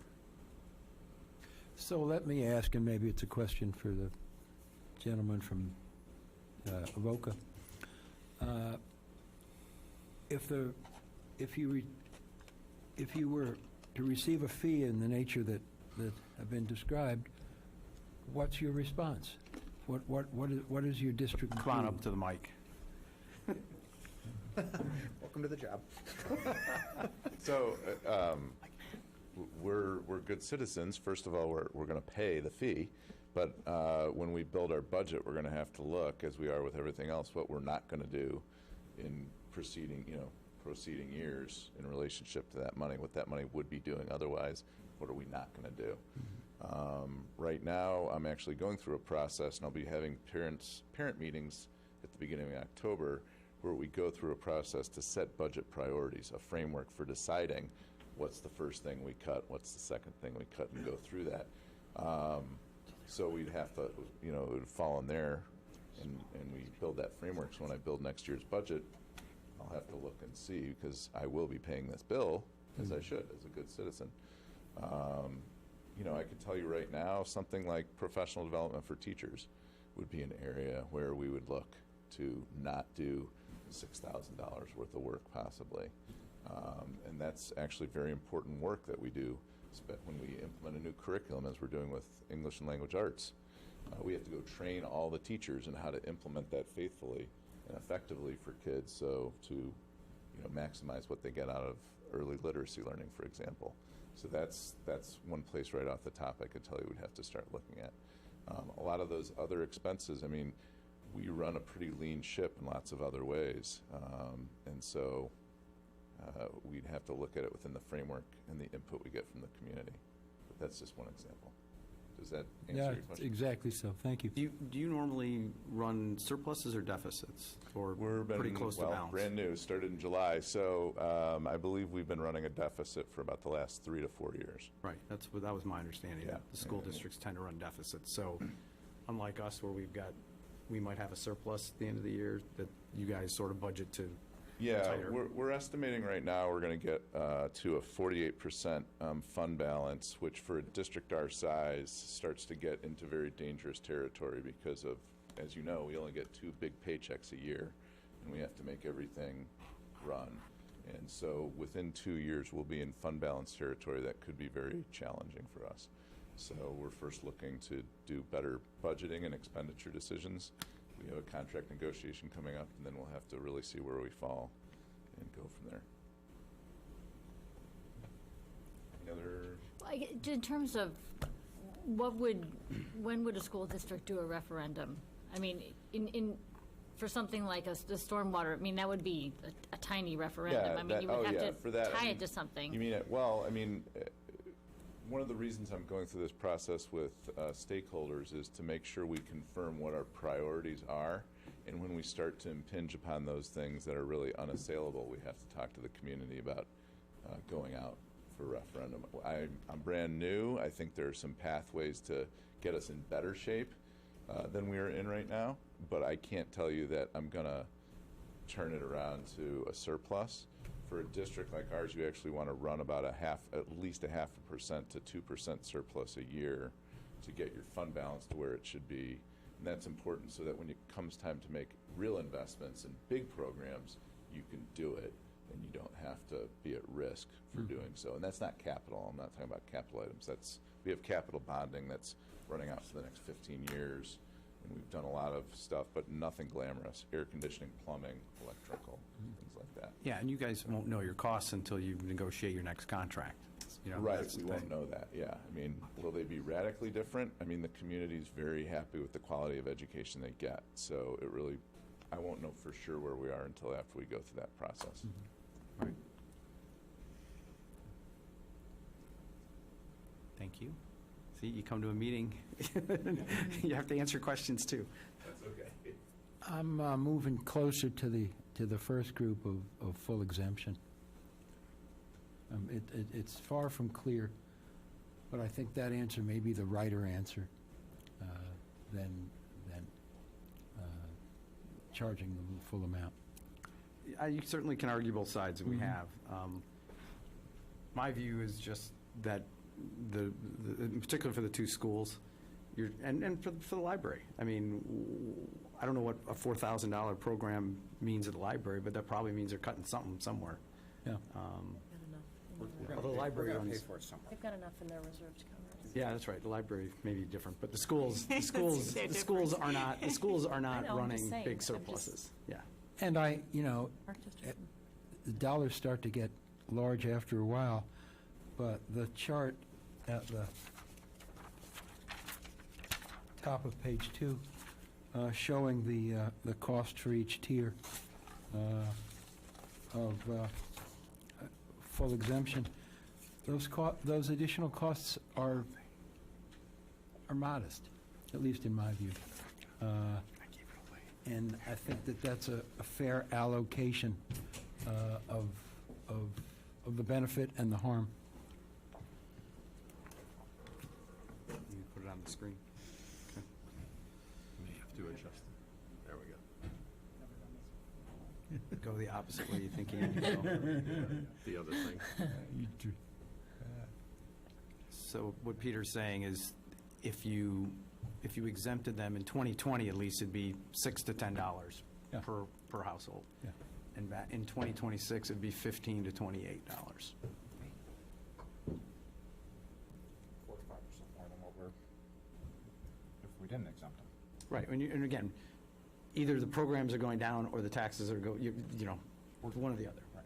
And I actually think his last statement is, I mean, the community, one of the greatest things we have in this community is our schools, and Right. you know, I think going into it, we need to not start cutting that stuff, so, or risk cutting stuff. Right. Exactly so. So that's where my hand is. What do we think?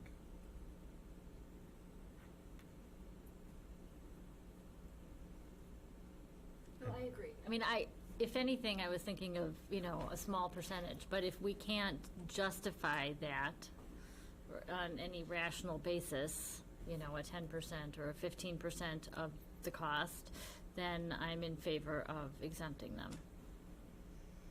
I think that's easier. And it sort of gets you, it's sort of as much as you can do, right? You're not going to go the other way and say, oh, and we're going to subsidize you with this fee. The most you could do is exempt them. So, I see at least 5 shakes. Kathy? Yeah? Joel, you okay? I'll be okay. All right. There you go. So we have enough consensus there. Moving on. Let's see, multifamily properties. So the proposed recommendation is to build them like they're commercial properties, because they are more like commercial properties than they are like individual residential properties. Any questions or any sort of thoughts on that? I think a lot of people that I've spoken to, the ones that say I'm on a fixed income, those people are more likely to live in one of these multifamily houses. So I feel like that's a better answer for them. So I feel good about that.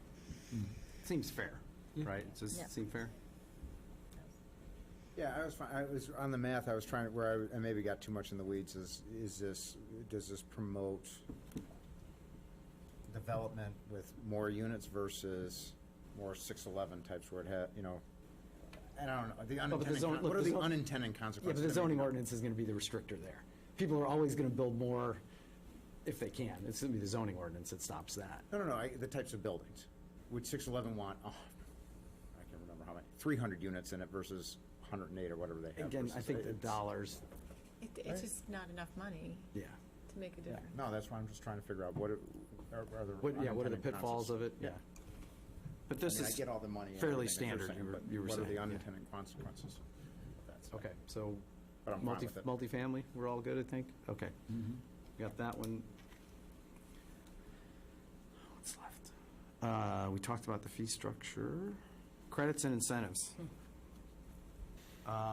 So credits on the non-residential side, but they got to be big because they have to be new and they have to be in excess of what the MWRD and the village requires.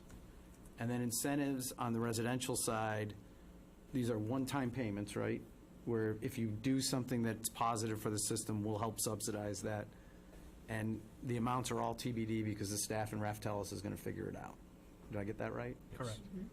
And potentially, are there other residential incentives other than the ones listed here?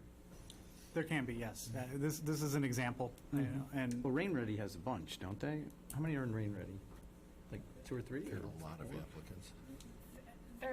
Well, as far as improvements. Yeah, or what kind of what's things can you do covered, in Rain River? I think pretty much everything, other than green roofs, would not be covered. Permeable pavers, not a lot of takers on that, but So Peter, the Rain Ready piece of that has a much bigger Okay. listing of things. But so somebody who did, I just want to make sure for the rain, so if you have already, like, done a rain barrel, this is only new new adopters? That feels awkward to me, I just got to be honest. Did I hear you, Mike? Nope. Somebody else did this and nobody took advantage of it, or? Winnetka did a residential Credit. credits program. That was unattainable because of the requirement was much like commercial, where you had to have basically large cisterns underground, and it wasn't feasible. That's why we think an incentive program will be more utilized by our residents, and it will have more benefit for the system than setting a goal that just can't be achieved. I mean, so far, the Rain Ready program has had a significant showing of interest in it. We've had, I know Jorge's been Right, it's been going good. through quite a few applications. We had 23 Yeah. out of 25, and then they still have 13 that had actually collected permits. I think other people are trying to get contractors ready and people. Well, so in essence, Rain Ready today is serving this purpose. It's sort of a continuation and maybe an expansion of Rain Ready Right, dollars. and you'd have a funding source for it, too, as opposed to, The sewer fee. right. the only thing Rain Ready does not do is require any disconnect of water from the system. You can, but it's not required. So that would be something I think we should discuss, is to add a layer to make it more meaningful. You know, putting in a rain garden in your backyard to solve a localized drainage problem has no impact on the stormwater system. Right, because that's just keeping water Right, on one it's property stopping, versus right. on another. So we couldn't build in, like I said, another layer of more meaningful incentives to reduce the burden of stormwater on our system. But let's go back to the big question. The big question is, we want residential incentives, right? And the question of the details, the staff still has to figure it out. But I think everybody seems to be nodding that we should have residential incentives for people to help the system. Question, what? That's you guys are still working through We're working on details that, and that's budgets. probably something we can bring to the Municipal Services Committee later this year, early next year, Sounds like to go through the MSC details. thing, yeah. But we want to have incentives, right? We Yes. don't not want to have incentives. And so those incentives then reduce the fee that they pay? No. or No. What do they do? One-time fee for whatever you're doing. It's a cash payment to Cash payment. subsidize your installation. Got it, You get a check. got it. No, okay. So let's say somebody And you put, have to do it.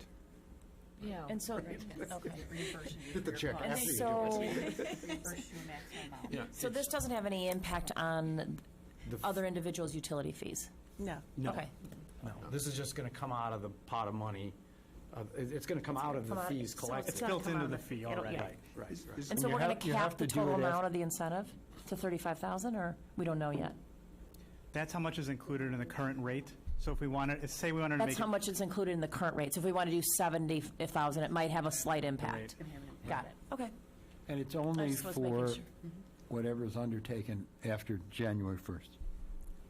So if you put rain barrels in your, I mean, it's gonna, it's Don't gonna put be rain tough. barrels in your No, house. Don't put them but down. today, no, but Today. today, the Rain Ready program is doing some reimbursement Yeah. for that kind of stuff. Right, already this year. So But so it's not really tied to this stormwater utility. it's the we should funding. be It's the the funding. funding, for it. but we should be, right. So we already have incentives, it's continuing the incentives, and maybe adding more incentives Adding under more. this program. Right. But yes. there are incentives that you only can take advantage of if you win the lottery, right? Because there are more applicants than there are funds currently.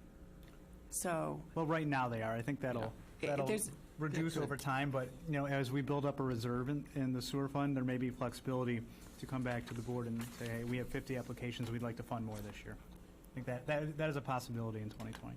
There may have been some pent-up demand for it this year, so whether we track again, 25 applicants was better than we thought we would do in the first year. Whether it persists at that level 2 or 3 years in, we're not sure yet. We just don't have an adequate data set. But if nothing else, it's encouraging that because so many micro stormwater problems are only addressable on the property themselves, it is a worthwhile program. All right, so what about credits? Can I just, Go do ahead. we know how many on the downspouts are connected? No. We have no idea. What does that cost to disconnect your downspout? Disconnecting a downspouts pretty inexpensive, actually, if you disconnect it right at the home, you just cut it off and redirect. What would be more expensive is if we require them to disconnect the actual storm sewer connection into the main line, so that's several thousands of dollars. So that would be a detail that we'd have to work on. Because that's like digging up your Yeah, front the lawn. street. Yeah. Right, and typically, if you are eliminating a source, we would require disconnect at the main, but that obviously does cost a lot more. Yeah, that seems to be something to talk about in municipal But this services. incentive, we weren't talking about that. We were talking about disconnecting you don't know I don't yet. know the You don't- details okay. yet, but there's an easy way to do it, and then there's a more difficult way to do it, so.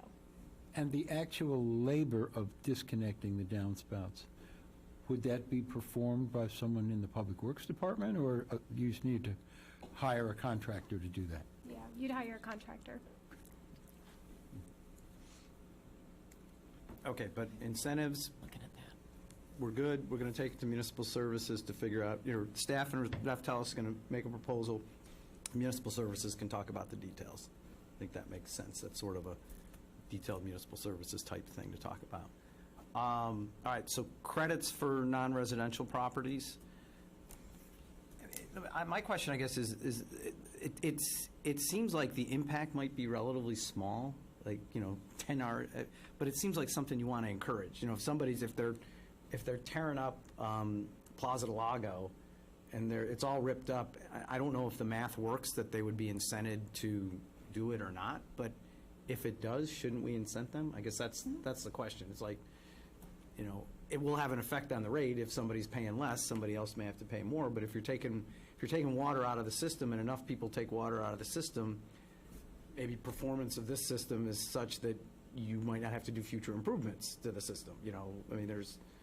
There's things like that to consider. It seems like you should incent them, even if the math, somebody's still paying for the bonds, okay? It may not be this commercial user, it may be an extra $1 on everybody's residential bill, but it still seems like something you should incent, right? It's a refinement of the allocation of costs based on the reduced demand that this commercial ratepayer has caused from their actions. And the benefit, the public benefit for that is improved performance of the system. Correct. So there is a public benefit, you're not just giving them a break, Right. so. Everybody good with that? Okay. All right, did we cover everything? We did. We have all the direction we need. Yep. We're in good shape. Okay. Onto the roads. What time is it? It's 10 after 9 now, so you've been at it a couple hours. 10-minute break? 10-minute break. Okay, so we'll be recessed for 10 minutes.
Go back live on the mics. Okay, we're back. All right, the microphones are live again. We're back in session again. This is the Committee of the Whole of the Village Board. We are now moving on to item 3, discussion of the annual road program. Well, thank you. The slide you have up right now actually was attributable to our first meeting, but we've already had the stormwater utility discussion. We do need to complete our discussion on road. Water and sewer, I think, are going to be very brief discussions because nothing's going to happen on water and sewer we've already discussed. The budget process for the, I don't have a clicker. Melinda's got it. Oh, thank you. Very quickly with this, we've already hit the dates through September 23rd. As you know, the first meeting in October, we are obligated to present you the budget by ordinance then. We've scheduled 2 committee of the whole meetings, the first one on October 17th, and then an, if necessary, asterisk meeting on the 29th. The budget ordinance needs to be introduced in the first meeting in November and then adopted later that month. And at the same time it's adopted with a public hearing, we'll notice up and introduce the tax levy ordinance. That has to be adopted in December so that we can have it on file with the county clerk in a timely fashion before the end of the year. Before we go on from that slide, go back one, Melinda. Just a reminder to all the trustees that October 7th meeting, the first meeting in October, that's a Monday. We had to move it from Tuesday for the Jewish holiday. So just make sure to come on Monday. Actually couldn't figure out where my calendar had that on there. Melinda? So the next 2 slides that we're going to look at are really going to lay out what our current debt service structure looks like and some sort of modeling in terms of what it might look like as we layer on some additional debt. So in this first slide, this is all of our general obligation debt that we have outstanding. You'll see notations made for additional things that we're going to do. So, you know, $68 million for the neighborhood storage. The water plant, there's another $34 million planned, and we're going to talk more about that on slide 18. The police station, we've talked about that before in the past. That's a $22 million project that we look to go forward with in 2025. Some more improvements at the for sewer lining, $7.6 million, which we will utilize current sewer fees for. So that's not part of the fee structure that we just talked about. Swap improvements of $1.2 million. So we're looking at adding another $132 million in additional debt, almost $133. What you see in blue, that represents, if we look from 2020 onward, $88 million in debt, and it actually goes out further than what you see here. It will go all the way out to 2040. So having this in mind, you get a sense as to how we would layer on a debt going forward. And then on our next slide, we're focused more on just the general fund debt. So we've talked about what's happening in terms of how that debt was layered in the future. So the blue, again, represents the existing debt. The orange represents the layering in of debt for the police station. And we always knew there was going to be some additional capacity that was left there. And what we have talked about doing is utilizing that in the tax levy to help fund additional road work going forward. So that sort of sets us up for... Can I just ask on the police, please. we say a police station's 22 million. How do we come up with that number? That's There were part of the CIP. feasibility studies done a number of years ago, Back in probably around about 2008, when I first, you know. Yeah, and that's a rough number based on comparable size police departments and other municipalities that have built new facilities. They were 11 working years with ago, a so is that consultant. number, do we think up or down? I mean, the police stations changed that much in 11 years? I assume you've inflated it just for I general think construction, right? we hope it's on the high end. You know, as we get closer to 2026, we're going to have to do a space needs study and probably a land use or a land needs study, probably in 22 or 23, which will give us a better feel. So it's a very rough estimate at this point. It is a placeholder, but I still think it's probably within 10%, 10-15%. I thought Chief Carpenter's number was inflated to start with, so I'm still good with 22.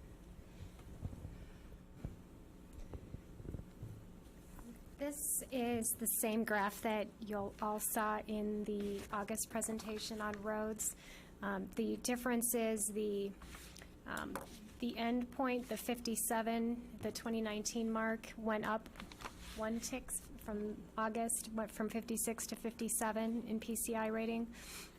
That's just a function of, if you go to the next slide, when we looked at the number of serious streets and really took a critical eye to them. We pulled out the categories that the interns used to rate them and determined some of them were much more severe. The ratings that they gave them were more severe than was warranted. Here's an example of 4th Street, which was originally rated as a 12. If you look at that street, I think reasonably it should be much higher, a 29 condition.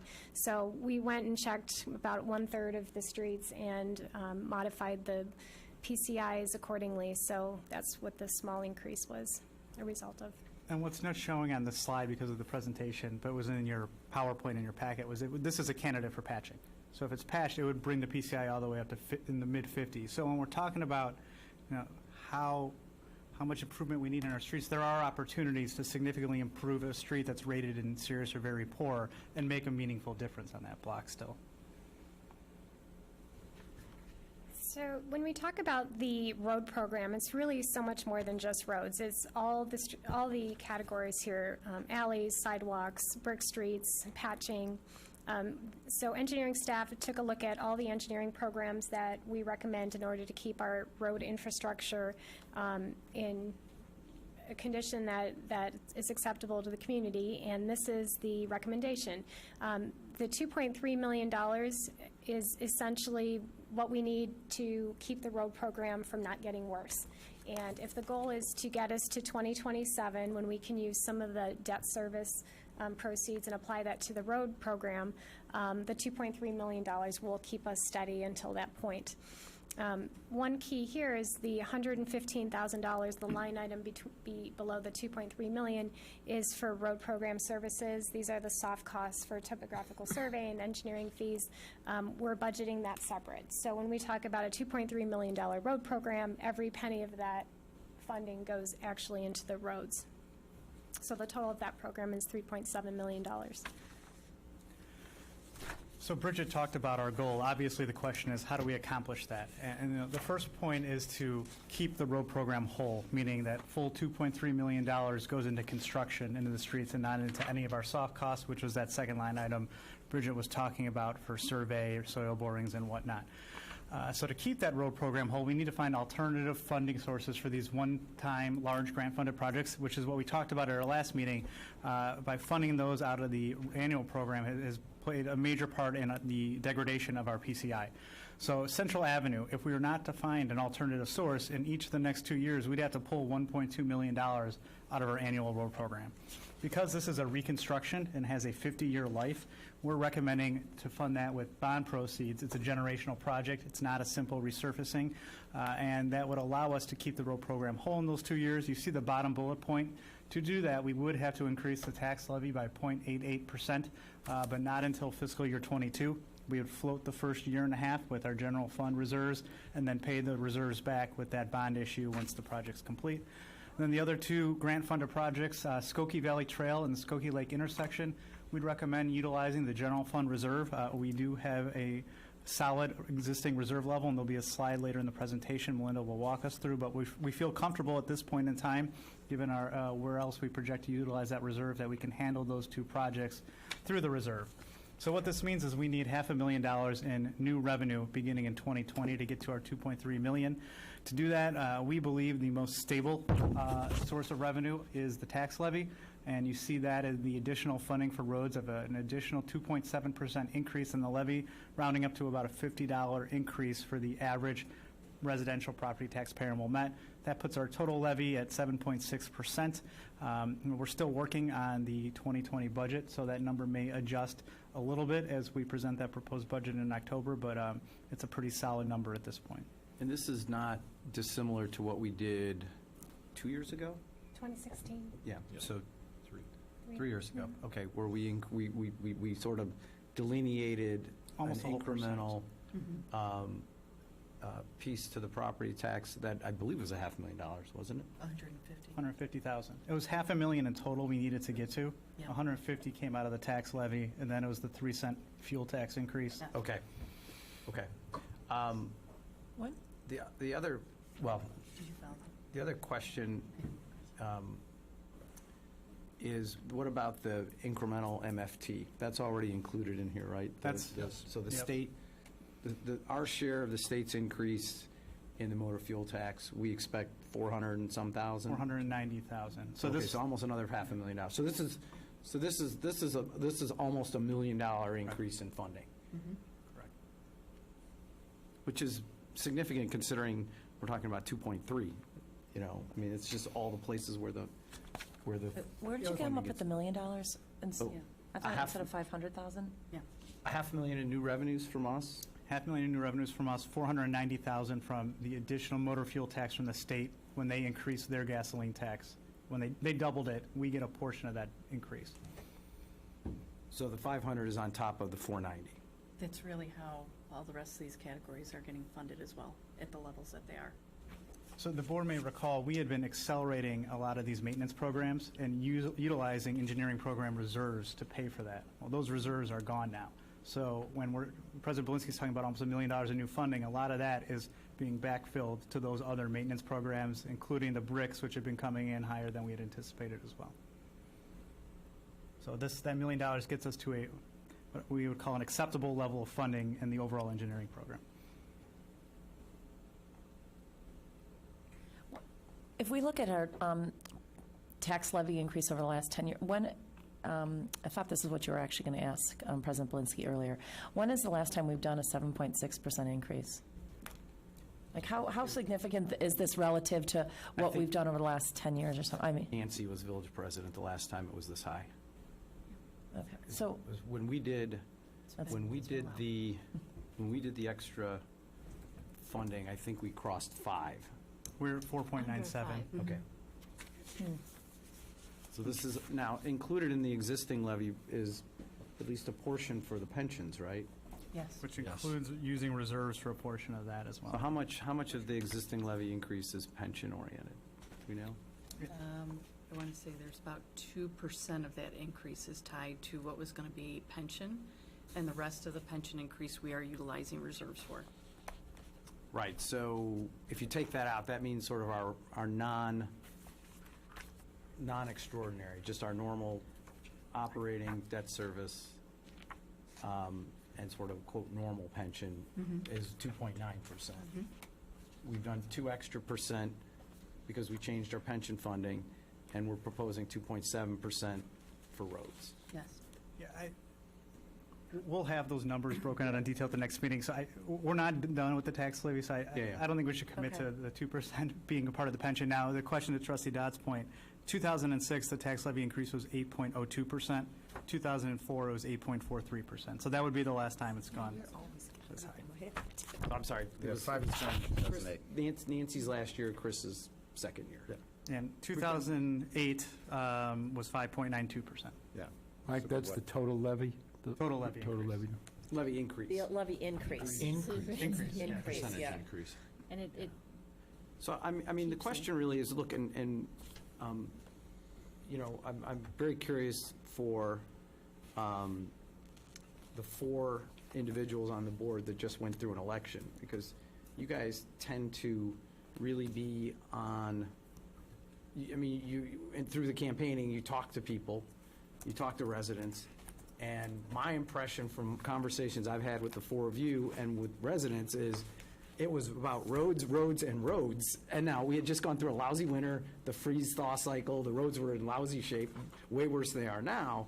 But that's the message I heard, was roads, roads, roads. Is that not the case, or? Well, I also heard, how are we paying for the sewer system? How are we paying for the sewer system? And we are, at the same time, we just implemented the stormwater utility fee. Now, I think for this year, it's half of what we had contemplated in June, so that, is less to start with, but it's still coming from the same pot, whether it's taxes or fees. And I've also heard residents very concerned about, how much they're going to be paying. And Yep, I've I- no doubt I've- about that. I've heard that more than roads personally, but I'm not speaking for everybody else. I would respond, and I'm still hearing about roads.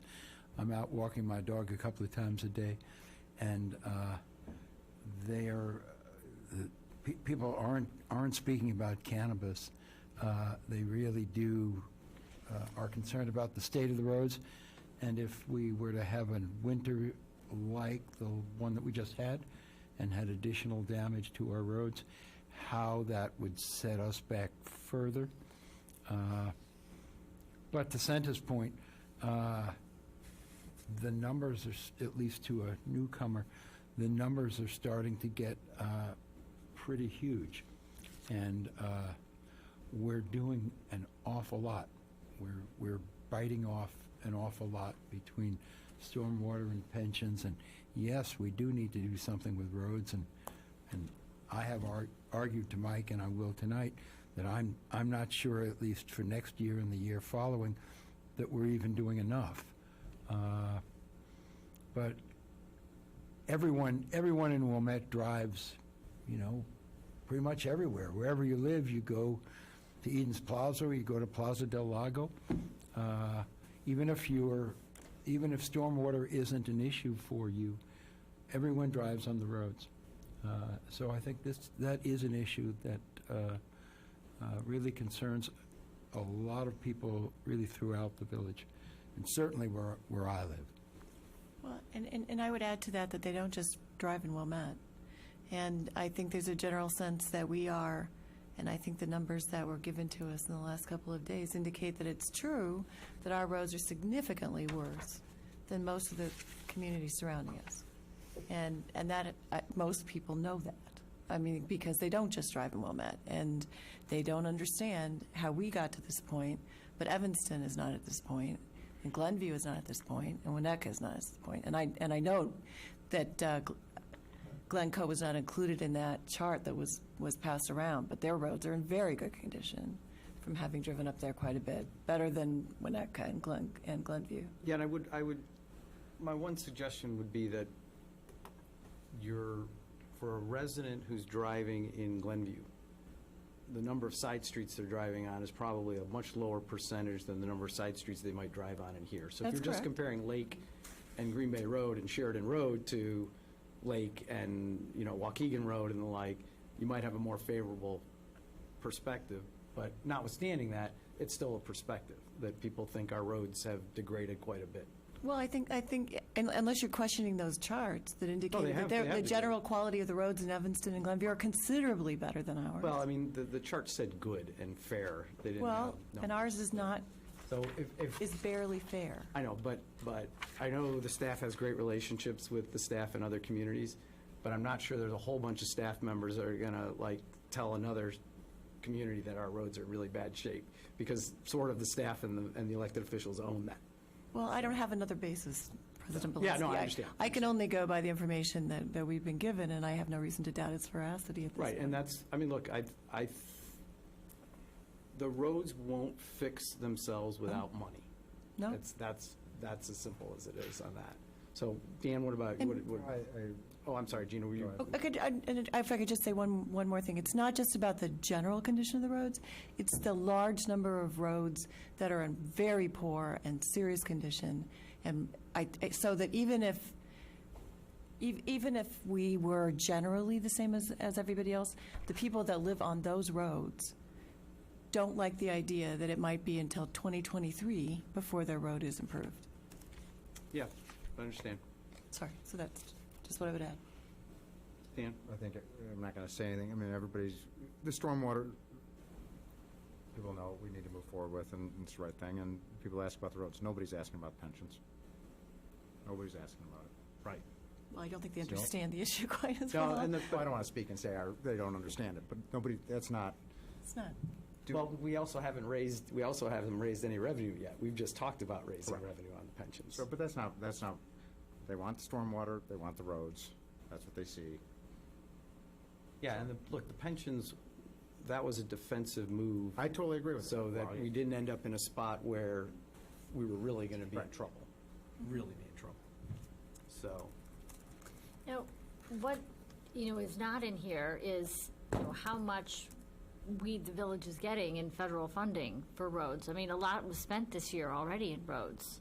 I mean, more than that would show, didn't we? I thought we spent, right. I mean, once Locust is Central and done. Locust, right? Central Or and Locust, and I think in terms of people's minds, once Locust is done and Central is done, the overall impression of our roads is going to be higher. But, a lot has been spent on the roads. We were lucky enough to get those grants, and we obviously had to pay our share, but without those grants, we couldn't have afforded to do all that work.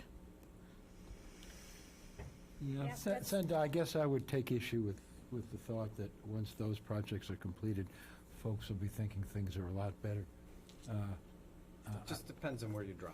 Yeah. Yeah. Like, the people who take their kids to Wilmette Junior High are going to be like, oh, wow, Locust is much better. But if your street or the street that you drive regularly on is beat up, It's still beat up. Yeah, I would agree with you about Central, because that's an artery, and I think everybody in the village at some time or another every week drives on Central Street. But a Locust, I don't think that's going to make a big impression in a lot of people's minds. a lot of parents still, but yeah. Yeah, but But nonetheless, but Peter, I think to your point, the one thing we're always going to be fighting making the roads better. The roads are never going to be done, and there's no one, we're going to spend $10 million tomorrow and we'll be done. We're going to be spending money. Yeah, no, I get it. Trying to get. I get it, and that would be the case even if we didn't have all the demands that we have upon us. But we do. Yeah, that's right. That's right. Look, I've been worried about this budget since April, since we did the pension stuff, because I'm like, okay, I'm doing the math in my head. Yeah. I've post-election, hearing about the roads, I know what that costs, and there is no magic, there's no magic answer here. You're either going to spend the money on the roads or you're not. The pensions, we've sort of made a decision that for the long-term health of the village, we had to get off the unsustainable path, and stormwater is moving ahead. That's been 7 years in the making. Joel, I know you'll go back further, but 7 years from when we started getting serious about it. So, that project's happening too. There's a lot on the plate, and we're going to have to do a lot of communicating, because when you break it down into the pieces, it doesn't sound as bad. Like, okay, well, $500,000 is for the roads, and we have to put some money in the pensions, because, the pensions, and those are out of our control, and the stormwater project's going to help a lot of household, Yeah. but. After a while, it's real money. Oh, it is. It's real money. This is the biggest increase since I've been on the board. So. And we're absorbing some revenue losses. Sales tax revenue, the Eden's Plaza is starting to take its toll. Yeah. Right. And if you look at our projections, it's a good, I think we were appropriately conservative Yes. last year, and it's a good thing that we were, because, if we had gotten aggressive, we would be looking at much bigger holes right now. And we don't have a hole. Like, let's be clear. This isn't an Evanston situation where, we got to find $2 million we're talking about capital right now, discretionary capital, which is important, but it's not the same as saying, I've got a $2 million hole in my operating budget or something like that. well, I'm not sure that I would say that allocating money to keep the roads at their current condition is discretionary. Well, put it this way, during the recession, It's the recession. it was cut. The recession was years ago. I understand that. That's why we raised, if we raised when we raised the sales tax, that was the conversation with the community. It was, we were waiting for the money to come back from the recession, but we were 2 years out of the recession at that point in time, 3 years out even. And they weren't coming back. So we raised the sales tax to fund not just roads. There was a little bit of that for roads. More of it was for all that other stuff, and for vehicles and the like. And then 3 years ago, we raised an additional $500,000 for the roads, which we thought were going to keep them at par, not decline. We thought we were going to be flat until we could get to 27. That was wrong. And so now, we're having the same conversation, but for the same purpose, which is to keep the roads at a minimum no worse and improve them if we can. That's where we are. And so the question, though, becomes, I mean, if you want to do more, we can talk about it, but we've already sort of are realizing that these are big numbers now. And to Senta's point, that's $137 on top of a stormwater fee increase. So, The other one thing I thing- want to add too is, I mean, I can't imagine that we're going to end up at that number, 7.6%. But whatever percent increase, it's not that we need to raise a pile of money for this year. That's increasing. That's for every year. And then next year, we're going to increase it again. We're never decreasing it.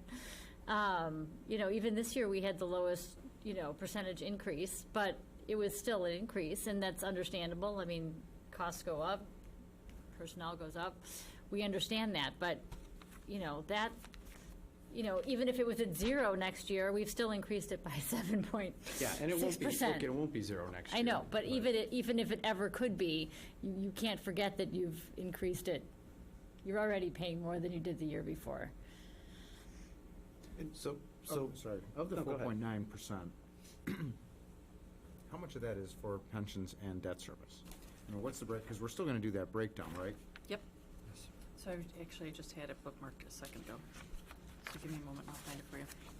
So I was wrong in telling you that the pensions was 2%. Here it is. 4.3. Did I miss that chart? Was that in here? It was a This is from a previous previous quarterly one? review. Right, okay. Yep. We're going to say roughly 4% of it is for operations. 0.75% was going to the pensions, and 0.12% was for debt service. So what was the Could you- .75 you got it at public Point safety 12. pensions? Is So the that- first what about one was for IRR? operating. That's in operation. Ms. Miller, could That's you, an ops. could you Sure. repeat those? So for operations, I'll give you the exact number. It's 4.03%. Public safety pensions is 0.75%. And the debt service increase is 0.12%. So if I can provide some context, the public safety pensions would be going up a lot more than 0.75%, but we're using a significant portion of reserves to offset that increase. The operations going up 4.03%. A big part of that is the IMRF pension component is going up almost $230,000 next year. But keep in mind, last year, it went down over $200,000. So we're just getting back to where we were in 2017 as they've changed their assumptions on their rate of return and had some fund performance issues. And then the other part of it is our recurring revenues have stagnated or declined. So building permits, sales tax, and real estate transfer tax are going down, which means that number has to be made up for in the property tax levy. If those were keeping pace at 2 or 3% increase every year, that 4.03% would be much lower. So when we do, with a levy component, will we add a fourth tier of the 2.7, or will we add it on to the 4.03%? We'll add it to the 4.03%. So it'll be Or, 6 actually, and sorry, as I say that to you, we've talked about, do we want to try to break out the roads so that people could see that? Well, that was, yeah, I guess. On the bill? Yes. Well, we Not on couldn't the do it on the bill. bill, but on the page that we have in the budget book where we're showing you how Oh, we the definitely should levy in the is. budget. So yes. that, Right. we've talked about Break as a out the roads. presentation piece, pulling that out so that you can Definitely. see how much of In our public the information property tax materials, levy is too. made up. But on the bill, it won't show that way. The Right. bill only breaks it out, operations, debt, and pensions. So, okay, so let me ask people, Bless you.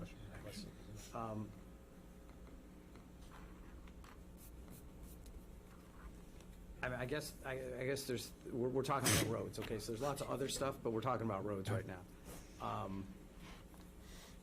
There's really only three choices, right? The recommended amount, less than the recommended amount, and more than the recommended amount. So what do people think? Well, I just want to jump in because I didn't have a chance before. I hear, and as a point of pride, I'm in Ask touch. Kathy either, so I just. I'm in touch with the residents even when I'm not up for election. But I hear more about the safety of our roads, or I hear as much about the safety of our roads as I do about the condition of our roads.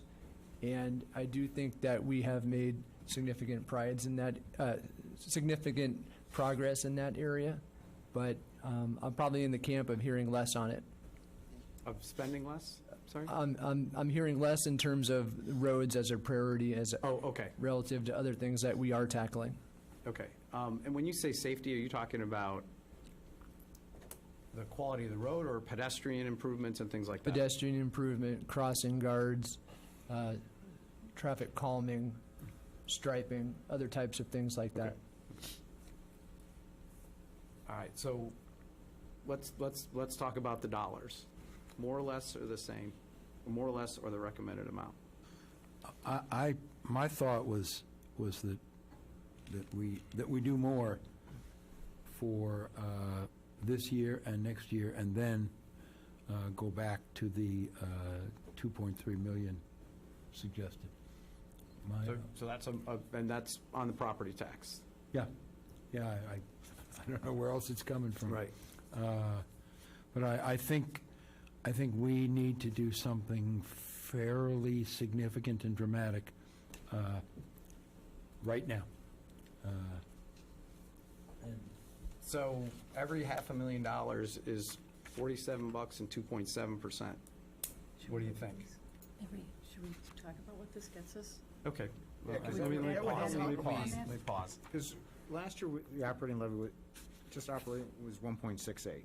Now we're saying 4.03. Where am I missing the difference? Why is that such a dramatic increase? IMRF? The IMRF swing is 400,000, right? It went down 200 last year, now it's going up 200. Okay. So that's a big component of it. We don't have, last year we had all that turnover in our police, fire departments where we were losing 30-year employees at the top end of the pay range and replacing them at step one. We don't have any of that turnover this year. And that was what we had foreshadowed at that last budget workshop. So we're getting our normal and a recurring personnel cost of your COLA plus your step increase for nearly all of our employees. I don't think we have any police officer retirements this year at all. And then the revenue We've gone through a stagnated. wave. We had a wave of retirements turnover. over the last several years, not just last year, right? Right. And then you have depressed revenues in certain 1.68 sectors, was too. the operating levy. 1.68 was the operating last year. So $400,000 is Was one over of the 2%, pieces. because 500 is 2.7. Right. So right there, you go 1.68 to 3.68. So 500 increase is 2.7 in the levy, is that what you're saying? What?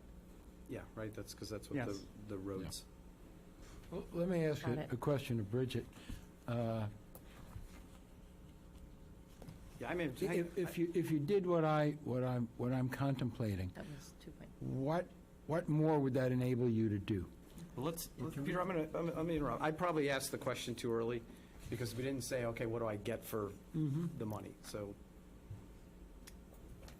So this graph right here is exactly the scenario we've been talking about, which is kind of to hold steady for the next, until 2027, when we get an increase in annual funding for the road program. But you can see we have a slight jump from 57 to 61 over the next 4 years. So that brings us to the middle of the fair category.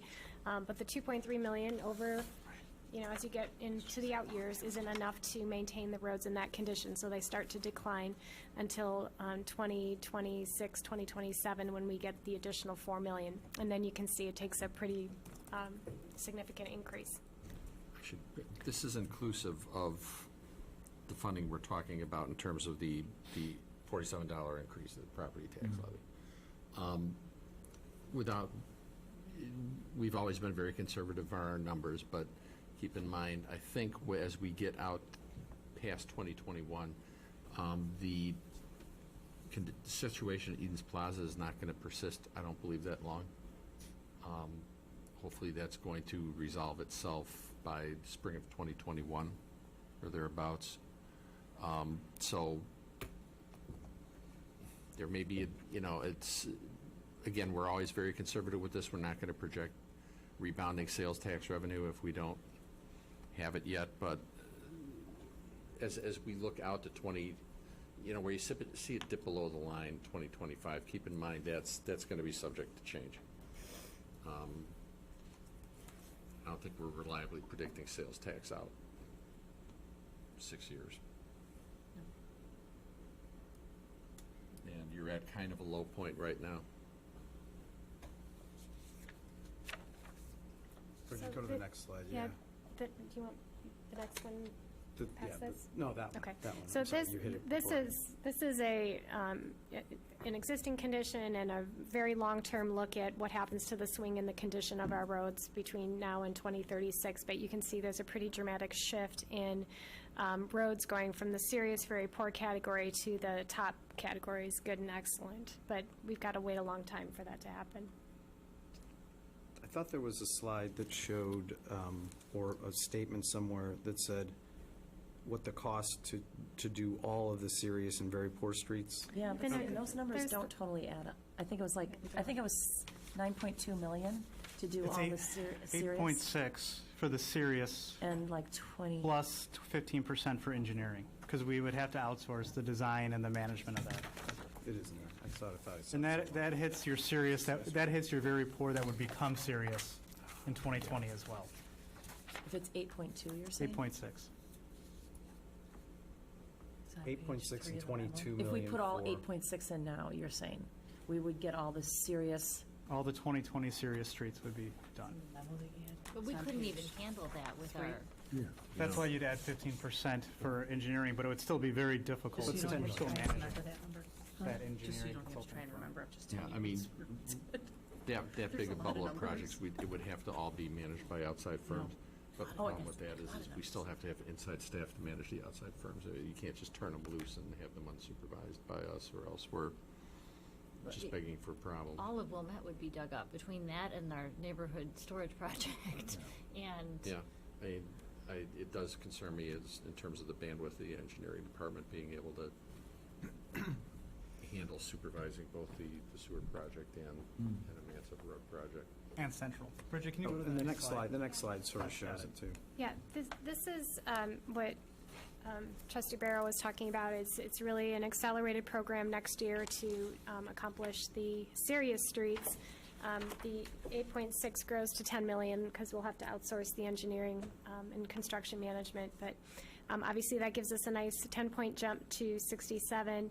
And then beyond that, we recommend the $2.3 million thereafter until we get to 2026. And then we grow to $3.3 million from 2027 and looking out. So, But the 2.3 is really 3.5 because you have to pay back the bonds. right. That 1.2 at the bottom is incremental to the 2.3. That's the debt service and the $500,000 we need to get to the 2.3. Right. So the debt service is about $700,000.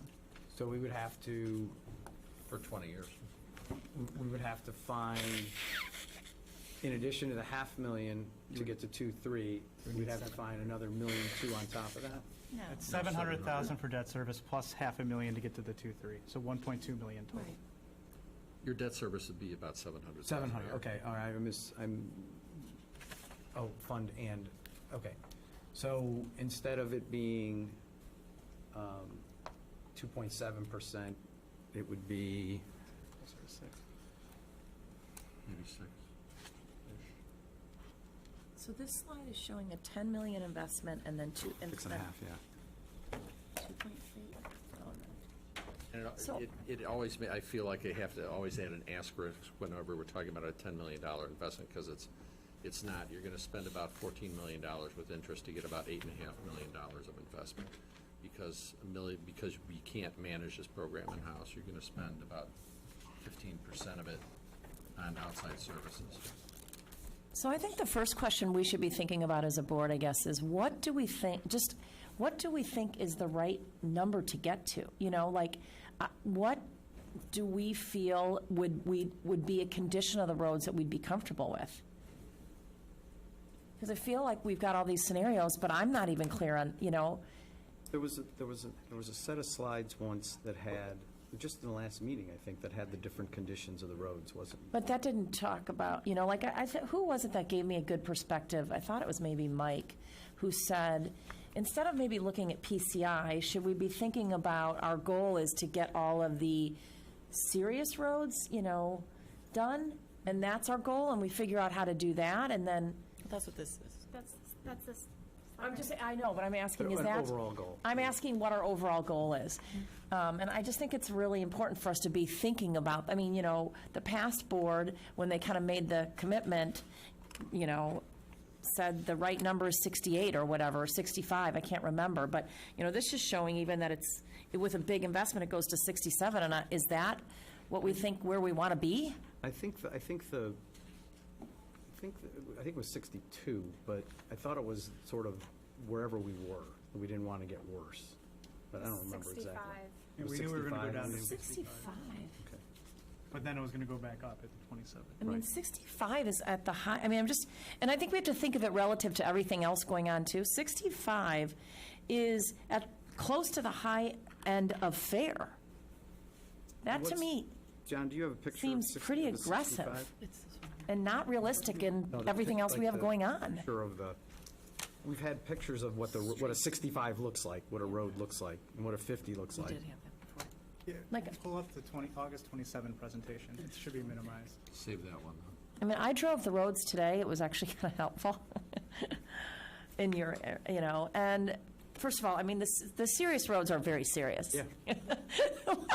Why are you laughing, Joel? No, just the terminology, yeah. But Yeah, this is serious, no laughing. Right? This is Here what we you're go. looking for. Yeah, those are the slides. I'm not sure the poor roads are, we should have a plan to get them to, I guess, so I'm really asking the question about what's our goal. And then we can figure out what we can accomplish. Look like that other street that we had up here, that lake one, right? Did it kind of look like that one? And I don't know, are others Whatever. thinking that way, or? Well, I guess the approach that I've always taken is I don't want them to get worse.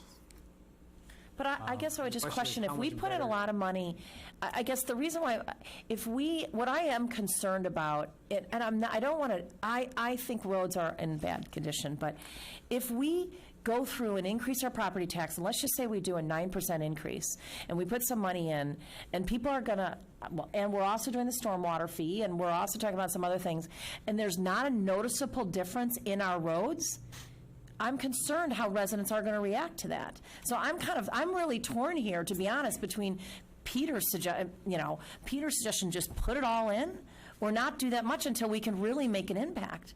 Because if we do a 9% increase on the property tax, and people still are going to feel like our roads are in crappy condition, we're not going to feel great about that, especially with all these other fees we have coming up. No, and you can't, the thing is, you didn't get into this position overnight. No. And it's sort of impossible to fix overnight either. Then we have to without invest just- more. So that's why I think you have to increase funding. I'm in agreement on that. I worry a little bit when we start talking about bond issues and accelerated programs, because that limits our, one of the reasons we're limited financially today is because there were bond issues way back when. And which is why we're waiting for them to fall off. So I don't know, But I think we feel also. like the balance is you try and make it a little bit better every year. And I don't know. A big bond issue here, Well, I I guess just think I we have, I would add another thing to the considerations. For me, it's not just whether we make things better, but whether we're just pushing additional costs down the road, so that by the time we get around to doing the serious streets, they're costing us twice as much to repair as they would if we did them today. no, that's an important, there's a whole Exactly. curve. I haven't seen And I'd this like to, budget I'd cycle. sort of like to know what, if we don't do this, how much more is it going to cost residents in 5 years? How much more is it going to cost residents in 10 years to fix the streets than it would cost to fix them today? Yeah, there's a chart on that. Because I suspect it's pretty significant, and if that's the case, we're doing nobody a favor by just pushing off the expense. I think there was a question that came out in your additional agenda material study that John's pulling up that shows how long it takes to address all the serious and the very poor streets at the different funding levels. And I think once we get up, we'll see that going from 2.3 million a year to 2.75 million a year has a very negligible impact on how long it's going to take to address those roads, but it has a significant impact on the tax levy, which is part of the reason for our recommendation to go at that lower level. Can you maximize it so we can see the bottom, maybe? We'll have to make I see what you're saying. It's the same place on the memo. So it's. Can you explain that chart to us? Bridget, do you want to? Oh, sorry. I'm sorry. Yeah, so this basically, we looked at let's say you take your funding level of $2.3 million per year. We're saying that it would take 3.7 years, almost 4 years, starting next year in 2020, to accomplish all the serious streets. If you wanted to accomplish all the serious and all the very poor streets, then that goes to almost 10 years. Trustee Kennedy's correct, though. That's a snapshot in time. That doesn't anticipate all the roads that are in very poor condition that are continuing to decline. serious. And what we absolutely know to be true is that as streets fall into these lower categories, they do accelerate in their deterioration. So that's why the funding level has to increase just to even stay the same, because they're going to drop off quickly if you don't stop that decline. And it's also my understanding that at some point, you're not repairing the road anymore, you're rebuilding it, Right, which is incredibly expensive. right. Yeah, but But we're not at that We're point. not there. We're not there yet. Serious? Even the roads that have the severe surface cracking that you see, we can still grind and overlay them. We may have to do a little bit more base patching. Once we take that layer of asphalt off, we take a look at the structural integrity of the base. We might have to do some more patching. That would be called like a partial reconstruction. But we're not excavating all the way down and rebuilding the roadbed from the bottom up, because generally that structure is okay. But it's not forever. Eventually, it's going to break down. So I feel like we are. I feel like we haven't done enough of the work. You know, in 16, we did a lot of work and a lot of analysis, a lot of histograms, a lot of what if we do this, what if we do that. My sense is there's enough questions among the board members that we may have to dive a little deeper into this, because it's not clear. Averages aren't. I remember we were pushing the. Would you put the histogram back up? But when we did this a few years ago, we had multiple histograms. It wasn't just where were we going to be in 20 years. It was where we're going to be in like 5 and 10 to see the impact. Because what I was focused on, it's coming back to me now, Kathy.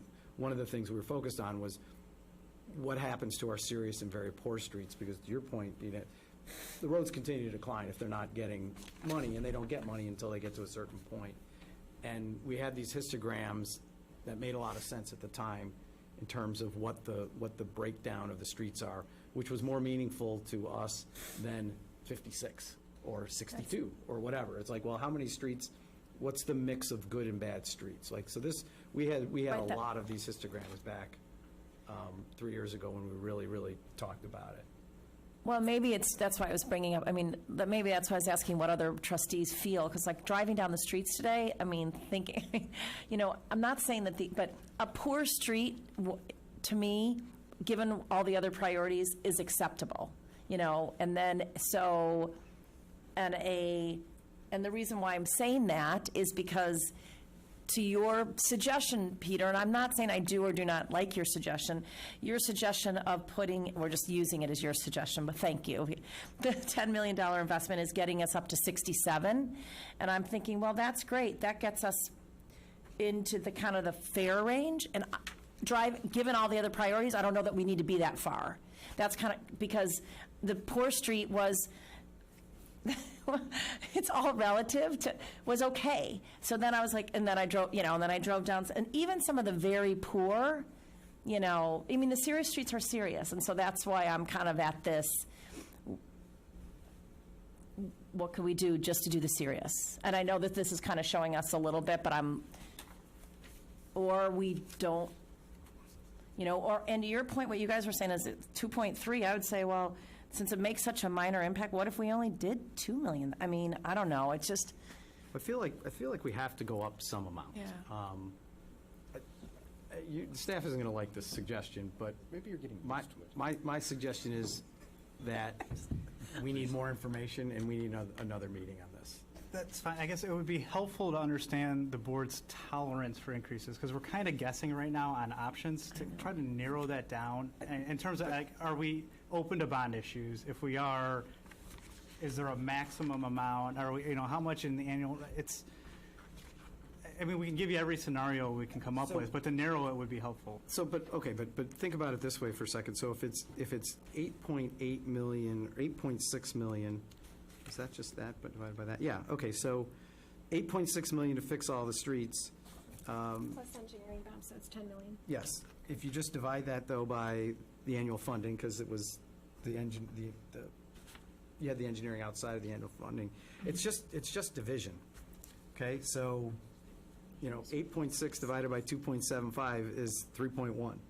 So if you did a $5 million bond issue, you'd get half the streets, and then it would take you another year and a half, 2 years to knock off the rest of it. But I thought we didn't want to bond something that has such a short life. I mean, a reconstruction, but versus like Yeah, we don't. repaving. We I mean, don't. isn't that Really. just kind of our public policy that doesn't make sense? That's what we've been trying to adhere to. But look, I mean, we can do whatever we want at the end of the day. We can say that, hey, we'd like to do this. But I do say that, paying back the bonds from 20 years ago, we're still doing that. And that debt service isn't money that we're not seeing much, look, any dollar you put into the roads, there's a benefit. But that bond issue was so long ago, and we're still paying it down. And so I would just add, I guess, so if we don't want to do a bond and we don't want to increase the property tax, then we have to find another way of doing it. And why aren't we talking about a food and beverage tax then? I mean, I don't know where we are, but I don't know that I like that idea. I'm just. A little bit of concern in the food. Next year Central is going to be all torn up, so sales tax is going to be down, and the restaurants are probably going to be, hurting as well with the road torn up. There's just less people who are going to make the effort. I agree. So, but what if we plan to do that in a year and a half then? So that's another, as we, one Central is done being torn up. Look, everything's on the table. Here's my suggestion, though, is I feel like, and again, not everybody sitting here today had the benefit of the detail that we had 3 years ago. I feel like we got to go back to what are we getting for our money? And just looking at an average or looking at it out 25 years, like everything looks, I'm being a little facetious here, but who's ever going to put a chart up where 30 years from now it doesn't look good?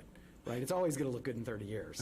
Bob, your statement was, I think, exactly my question to Bridget.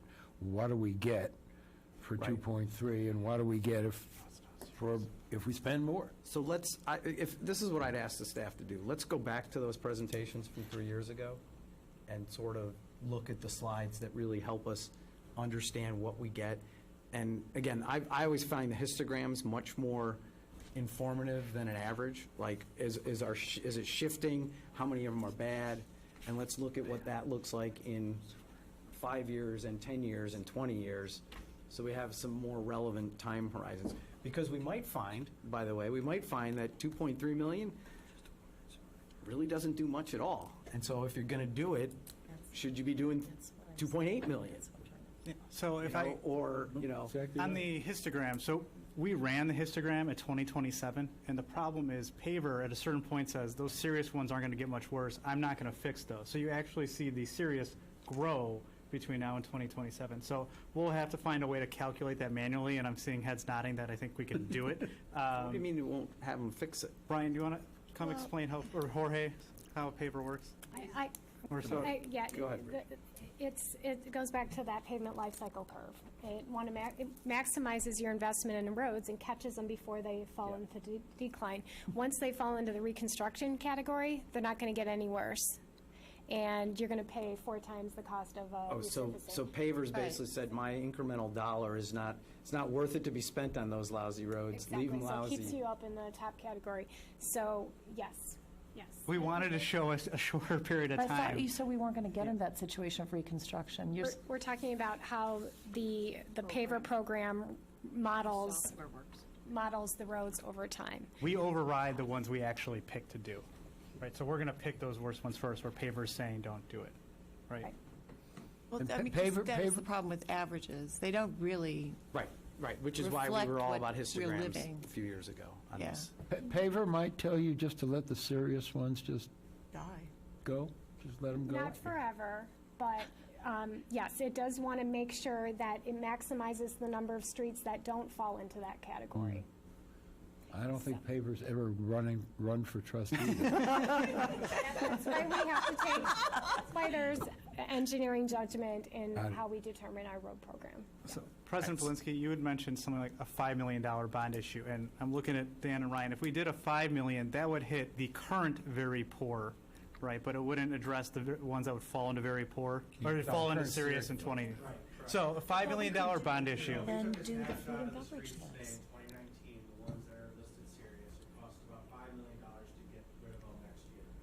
However, the streets that are in very poor now that will fall into serious at the end of next year, that's the additional $3 million.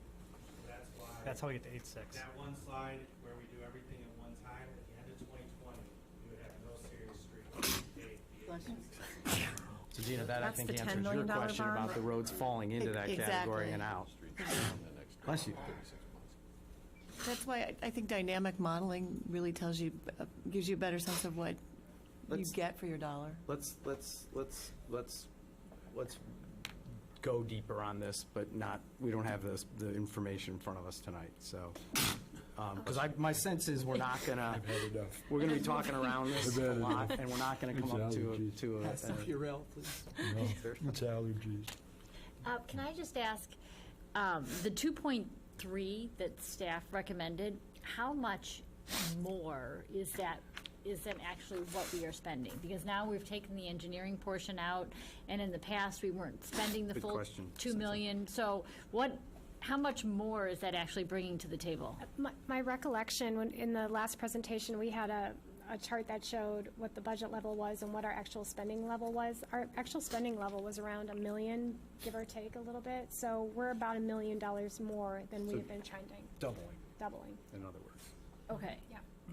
So now you said $1 million, now we're talking 2.3. So is it like $1 million, 1.3 more? 1.3 more. Than we've had? I mean, that's a huge amount of money.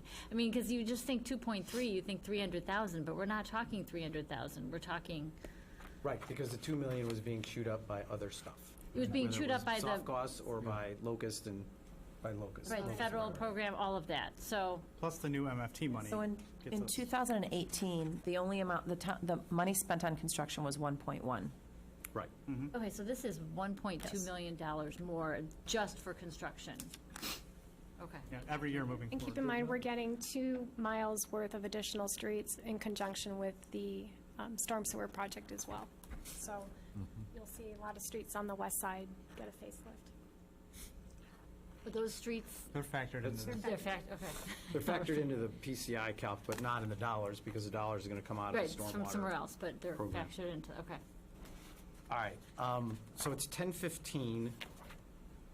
We're not going to talk about roads tomorrow, because there's some work to do. Right. We can talk about water and sewer tomorrow, Yes. or, is that 15 minutes, or should we just save that to tomorrow? Melinda can get through sewer in Yep. 5 minutes. Yes, I right? could. Get through water in one. And I think water, there's no water rate.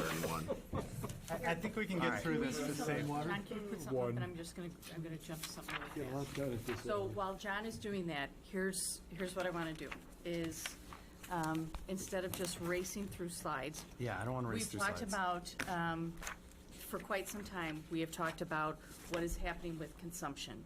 So you know that that's impacting how we're going to talk about the water rate and the sewer rate. The takeaway on the water fund as we get to this slide, so you have a slide in here that can give you a sense of what the rates have been and how they have changed over time. So that's just an informational piece for you. So wait, but I have to Yep. comment, sorry. Yes? So when I ran for trustee in 2011, you know what I heard about? Water bills. Why? Look at the chart. And that's why the water rate was flat for a number of years, so. So I'm going to click now to this next slide. Much like we did before, where we looked at all of the debt, then we focused on the general fund debt. This gives you a sense of the water fund debt, where we are existing.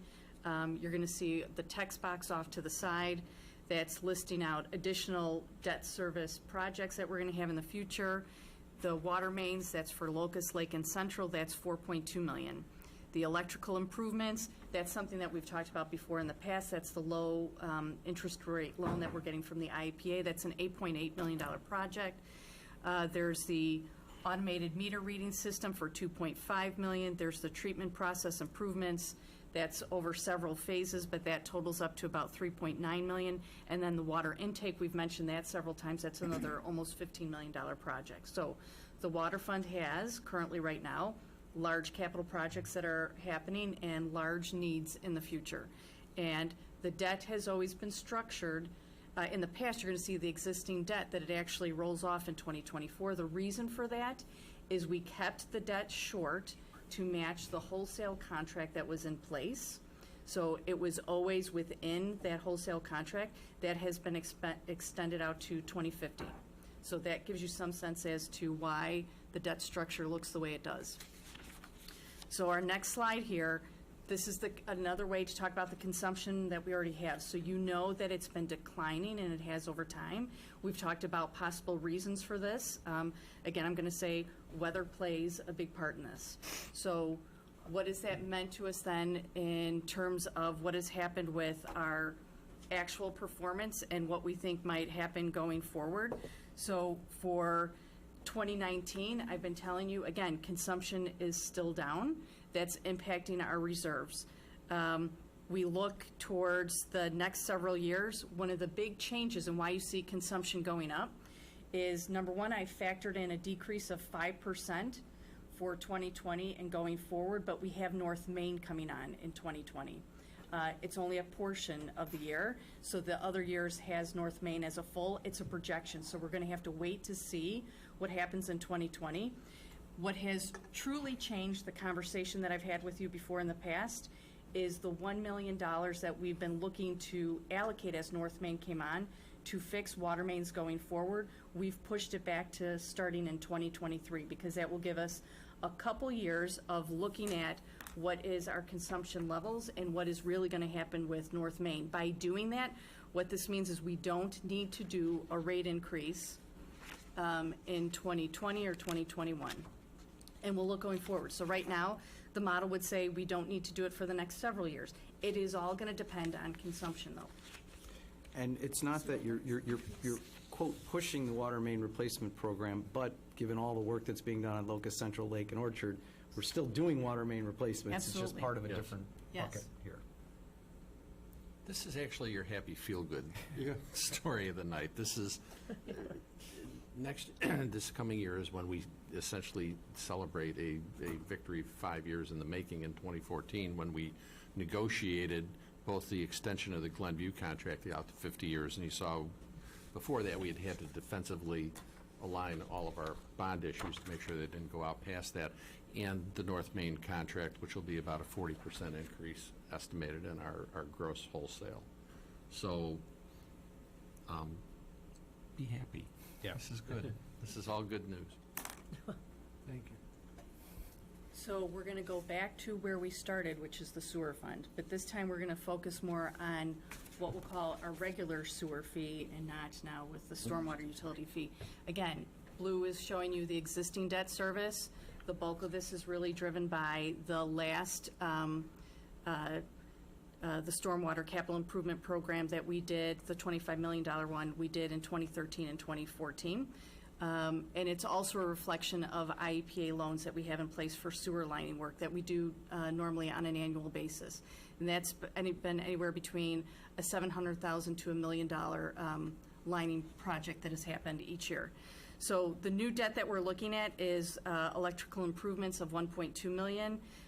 Then you know the neighborhood storage project, the $68 million, and then continued sewer lining projects over time. That's going to be another $7.6 million. So that represents the orange as we've layered that on. And the 7.6 is over what time period?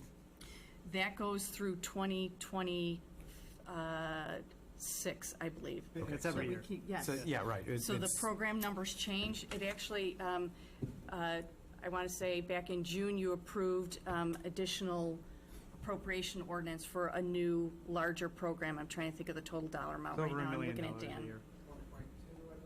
For the 1 year, but the authorizing ordinance that we did for the IPA, the larger ordinance that we had to do, do you remember? Was that like for $8 million, $8 or $9 million, I want But to say? it's over 6 or Yes. 7 years, Exactly. $1 million plus minus a year Yep. kind of thing. Okay.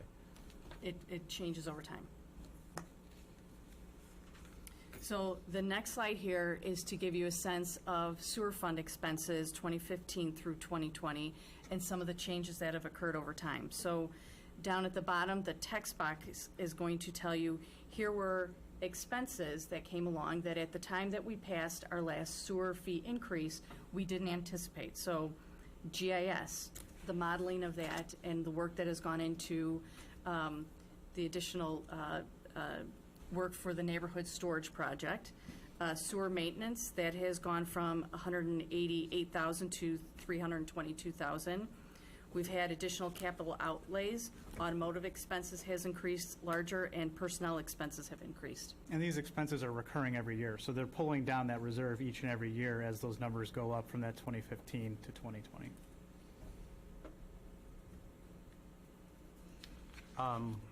Why did the cars go up? Why did the cars double? We just corrected the way we were allocating. Yes. So it's an internal service fund, and this general fund was subsidizing the sewer and water funds, and we fixed it to reflect how those vehicles are actually used.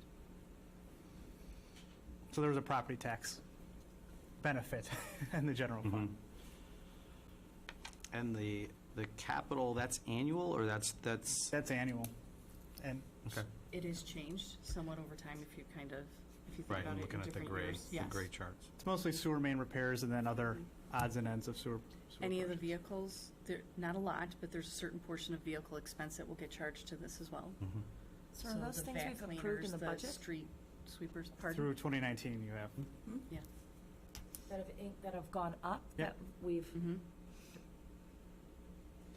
We've invested significantly in the sewer system, for a long time, and that's part of the reason the reserve is coming down without the rates going up.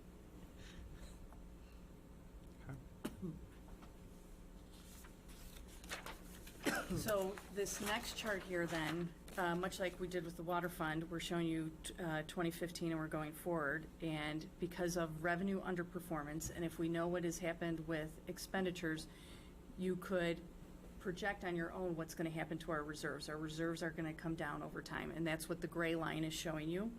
And that's an item that needs to be addressed. So unlike with the water fund, where we were able to, again, sort of manage things that were happening, the sewer fund is going to need a rate increase. So what we're looking at right now is a 4% increase in 2020 and another 4% increase in 2021. Melinda, Again, can you these go are back? impacted by consumption over time as well. Can you go back to the other slide? Yep.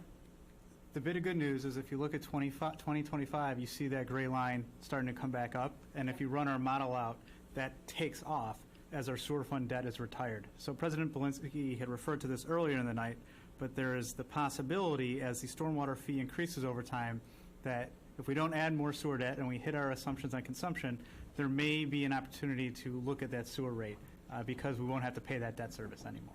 And that's what the model would show if all of our projections come to fruition. And that's, okay, so it's, again, trying to apply the best kind of logic. I could see a scenario where that, I know, but I am seeing a scenario Was where that on that my actually, face? Sorry. yes, where it could happen. But again, you know what's happening with consumption. Right, that's the issue. It flexes over time. Yep. So if it continued to decline, then the scenario that I'm looking at right now, it is not going to come to fruition. And if 2022 and 2023 were drought years, Yes. we'd be Then we're going to rolling be in a the dough. different situation again. Yeah. And this chart is assuming a 5% decline in consumption in 2020. Yes, So we have we're factored bringing that it in. down, and then we're kind of looking at that going forward. And you can see that in the blue line in 2020. Oh, gosh. Okay, there could be good news, better news. So if we look at our rate increases right now, in 2020, we're going to need a 4% increase. And then in 2021, we would need another increase as well. remind me of what the average sewer, what the average. More. Well, it's One- the last one slide. more Oh, chart. sorry. Yeah, no, next chart, there we go. Sorry. This is just to demonstrate where we stack up. Obviously, we benefit from being a producer on the lake, and our water rate is low. Our sewer rate is a factor of debt service. We've invested significantly in the sewer system since 1990, almost, I think, Bridget, $100 million. And that's why our sewer rate is one of the highest. And then we factored in our stormwater utility fee in that additional column. We've normalized it to look at it on a consumption basis. So this is, This is as if the stormwater fee was based on water consumption. Yes. So that can be sort of apples to apples here. I think one of the other interesting more things actually- that we had sort of gleaned from doing this, so if you think about, we've talked about it earlier today, Winnetka. So they also have a stormwater fee, so if you wanted to get a sense, in ours, just to break it out, the $1.75, not to make it too complex, but $1.70 of it is how we came up with what we would allocate towards the new stormwater utility fee. If I'm trying to break out the other entities that have something similar, if you look at Winnetka, theirs is $3.28. So think about it as $3.30 of that $4.49, if you want to do a comparison. And if you go down to Highland Park, their $1.58 that you see in that column, their stormwater piece is $1.28. So we're $1.70, they're $1.28, Winnetka is $3.28, to give you a perspective. But what's the actual dollar amount of the typical average? Yeah, so that's the next slide. Oh. So we'll go to that one. Yeah, good question. Thank you. I looked and- So, you had been talking around this now for a while. This slide, again, tries to help you understand the different increases that we've talked about today, what they can mean overall, and the text box off to the side if you start adding up all the numbers together. If you think about it in 2019, what we're telling you is the cost of village services is about $2,800. If we implemented these increases that we're talking about here, it's going to be over $3,100. So it's about a 10% increase in terms of the total cost. So not the 402 that's shown on this. This was the road program scenarios. Yeah. It showed a budget projection increase of 402. Right, that's because we looked at how we were layering the debt on the stormwater project, so we reduced we that by reduced about it. $100. And we were able to eliminate the water rate increase. Trustee Plunkett had just pointed out to me, the stormwater utility fee number is going to go up based on our decision to exempt the tax capped entities, so that'll be about Another 142. 6%. That's what I thought, 142. But not 230. No, No, not for a while. So nearly, really, but depending on what incentives that folks think about as well, then that's going to add to that cost as Sure. well. it's still $100 cheaper Yes. than the scenario just last week. It's better. That's good. That's Moving in good. the right For direction. 2020, and again, it's just how it's going to get phased in over a longer time horizon than what we had originally had looked at. Right. It gets there, but Yes, in a slower way. yes.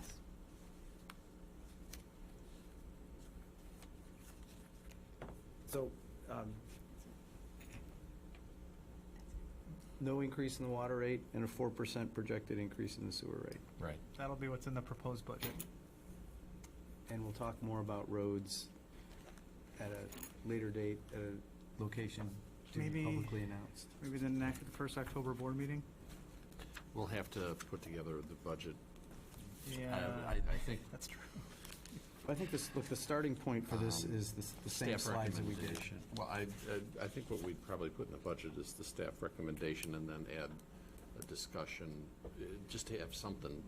Yeah, right, that's fine. It could be the bulk of our budget workshop, since we've talked through most of the Yeah. budget stuff.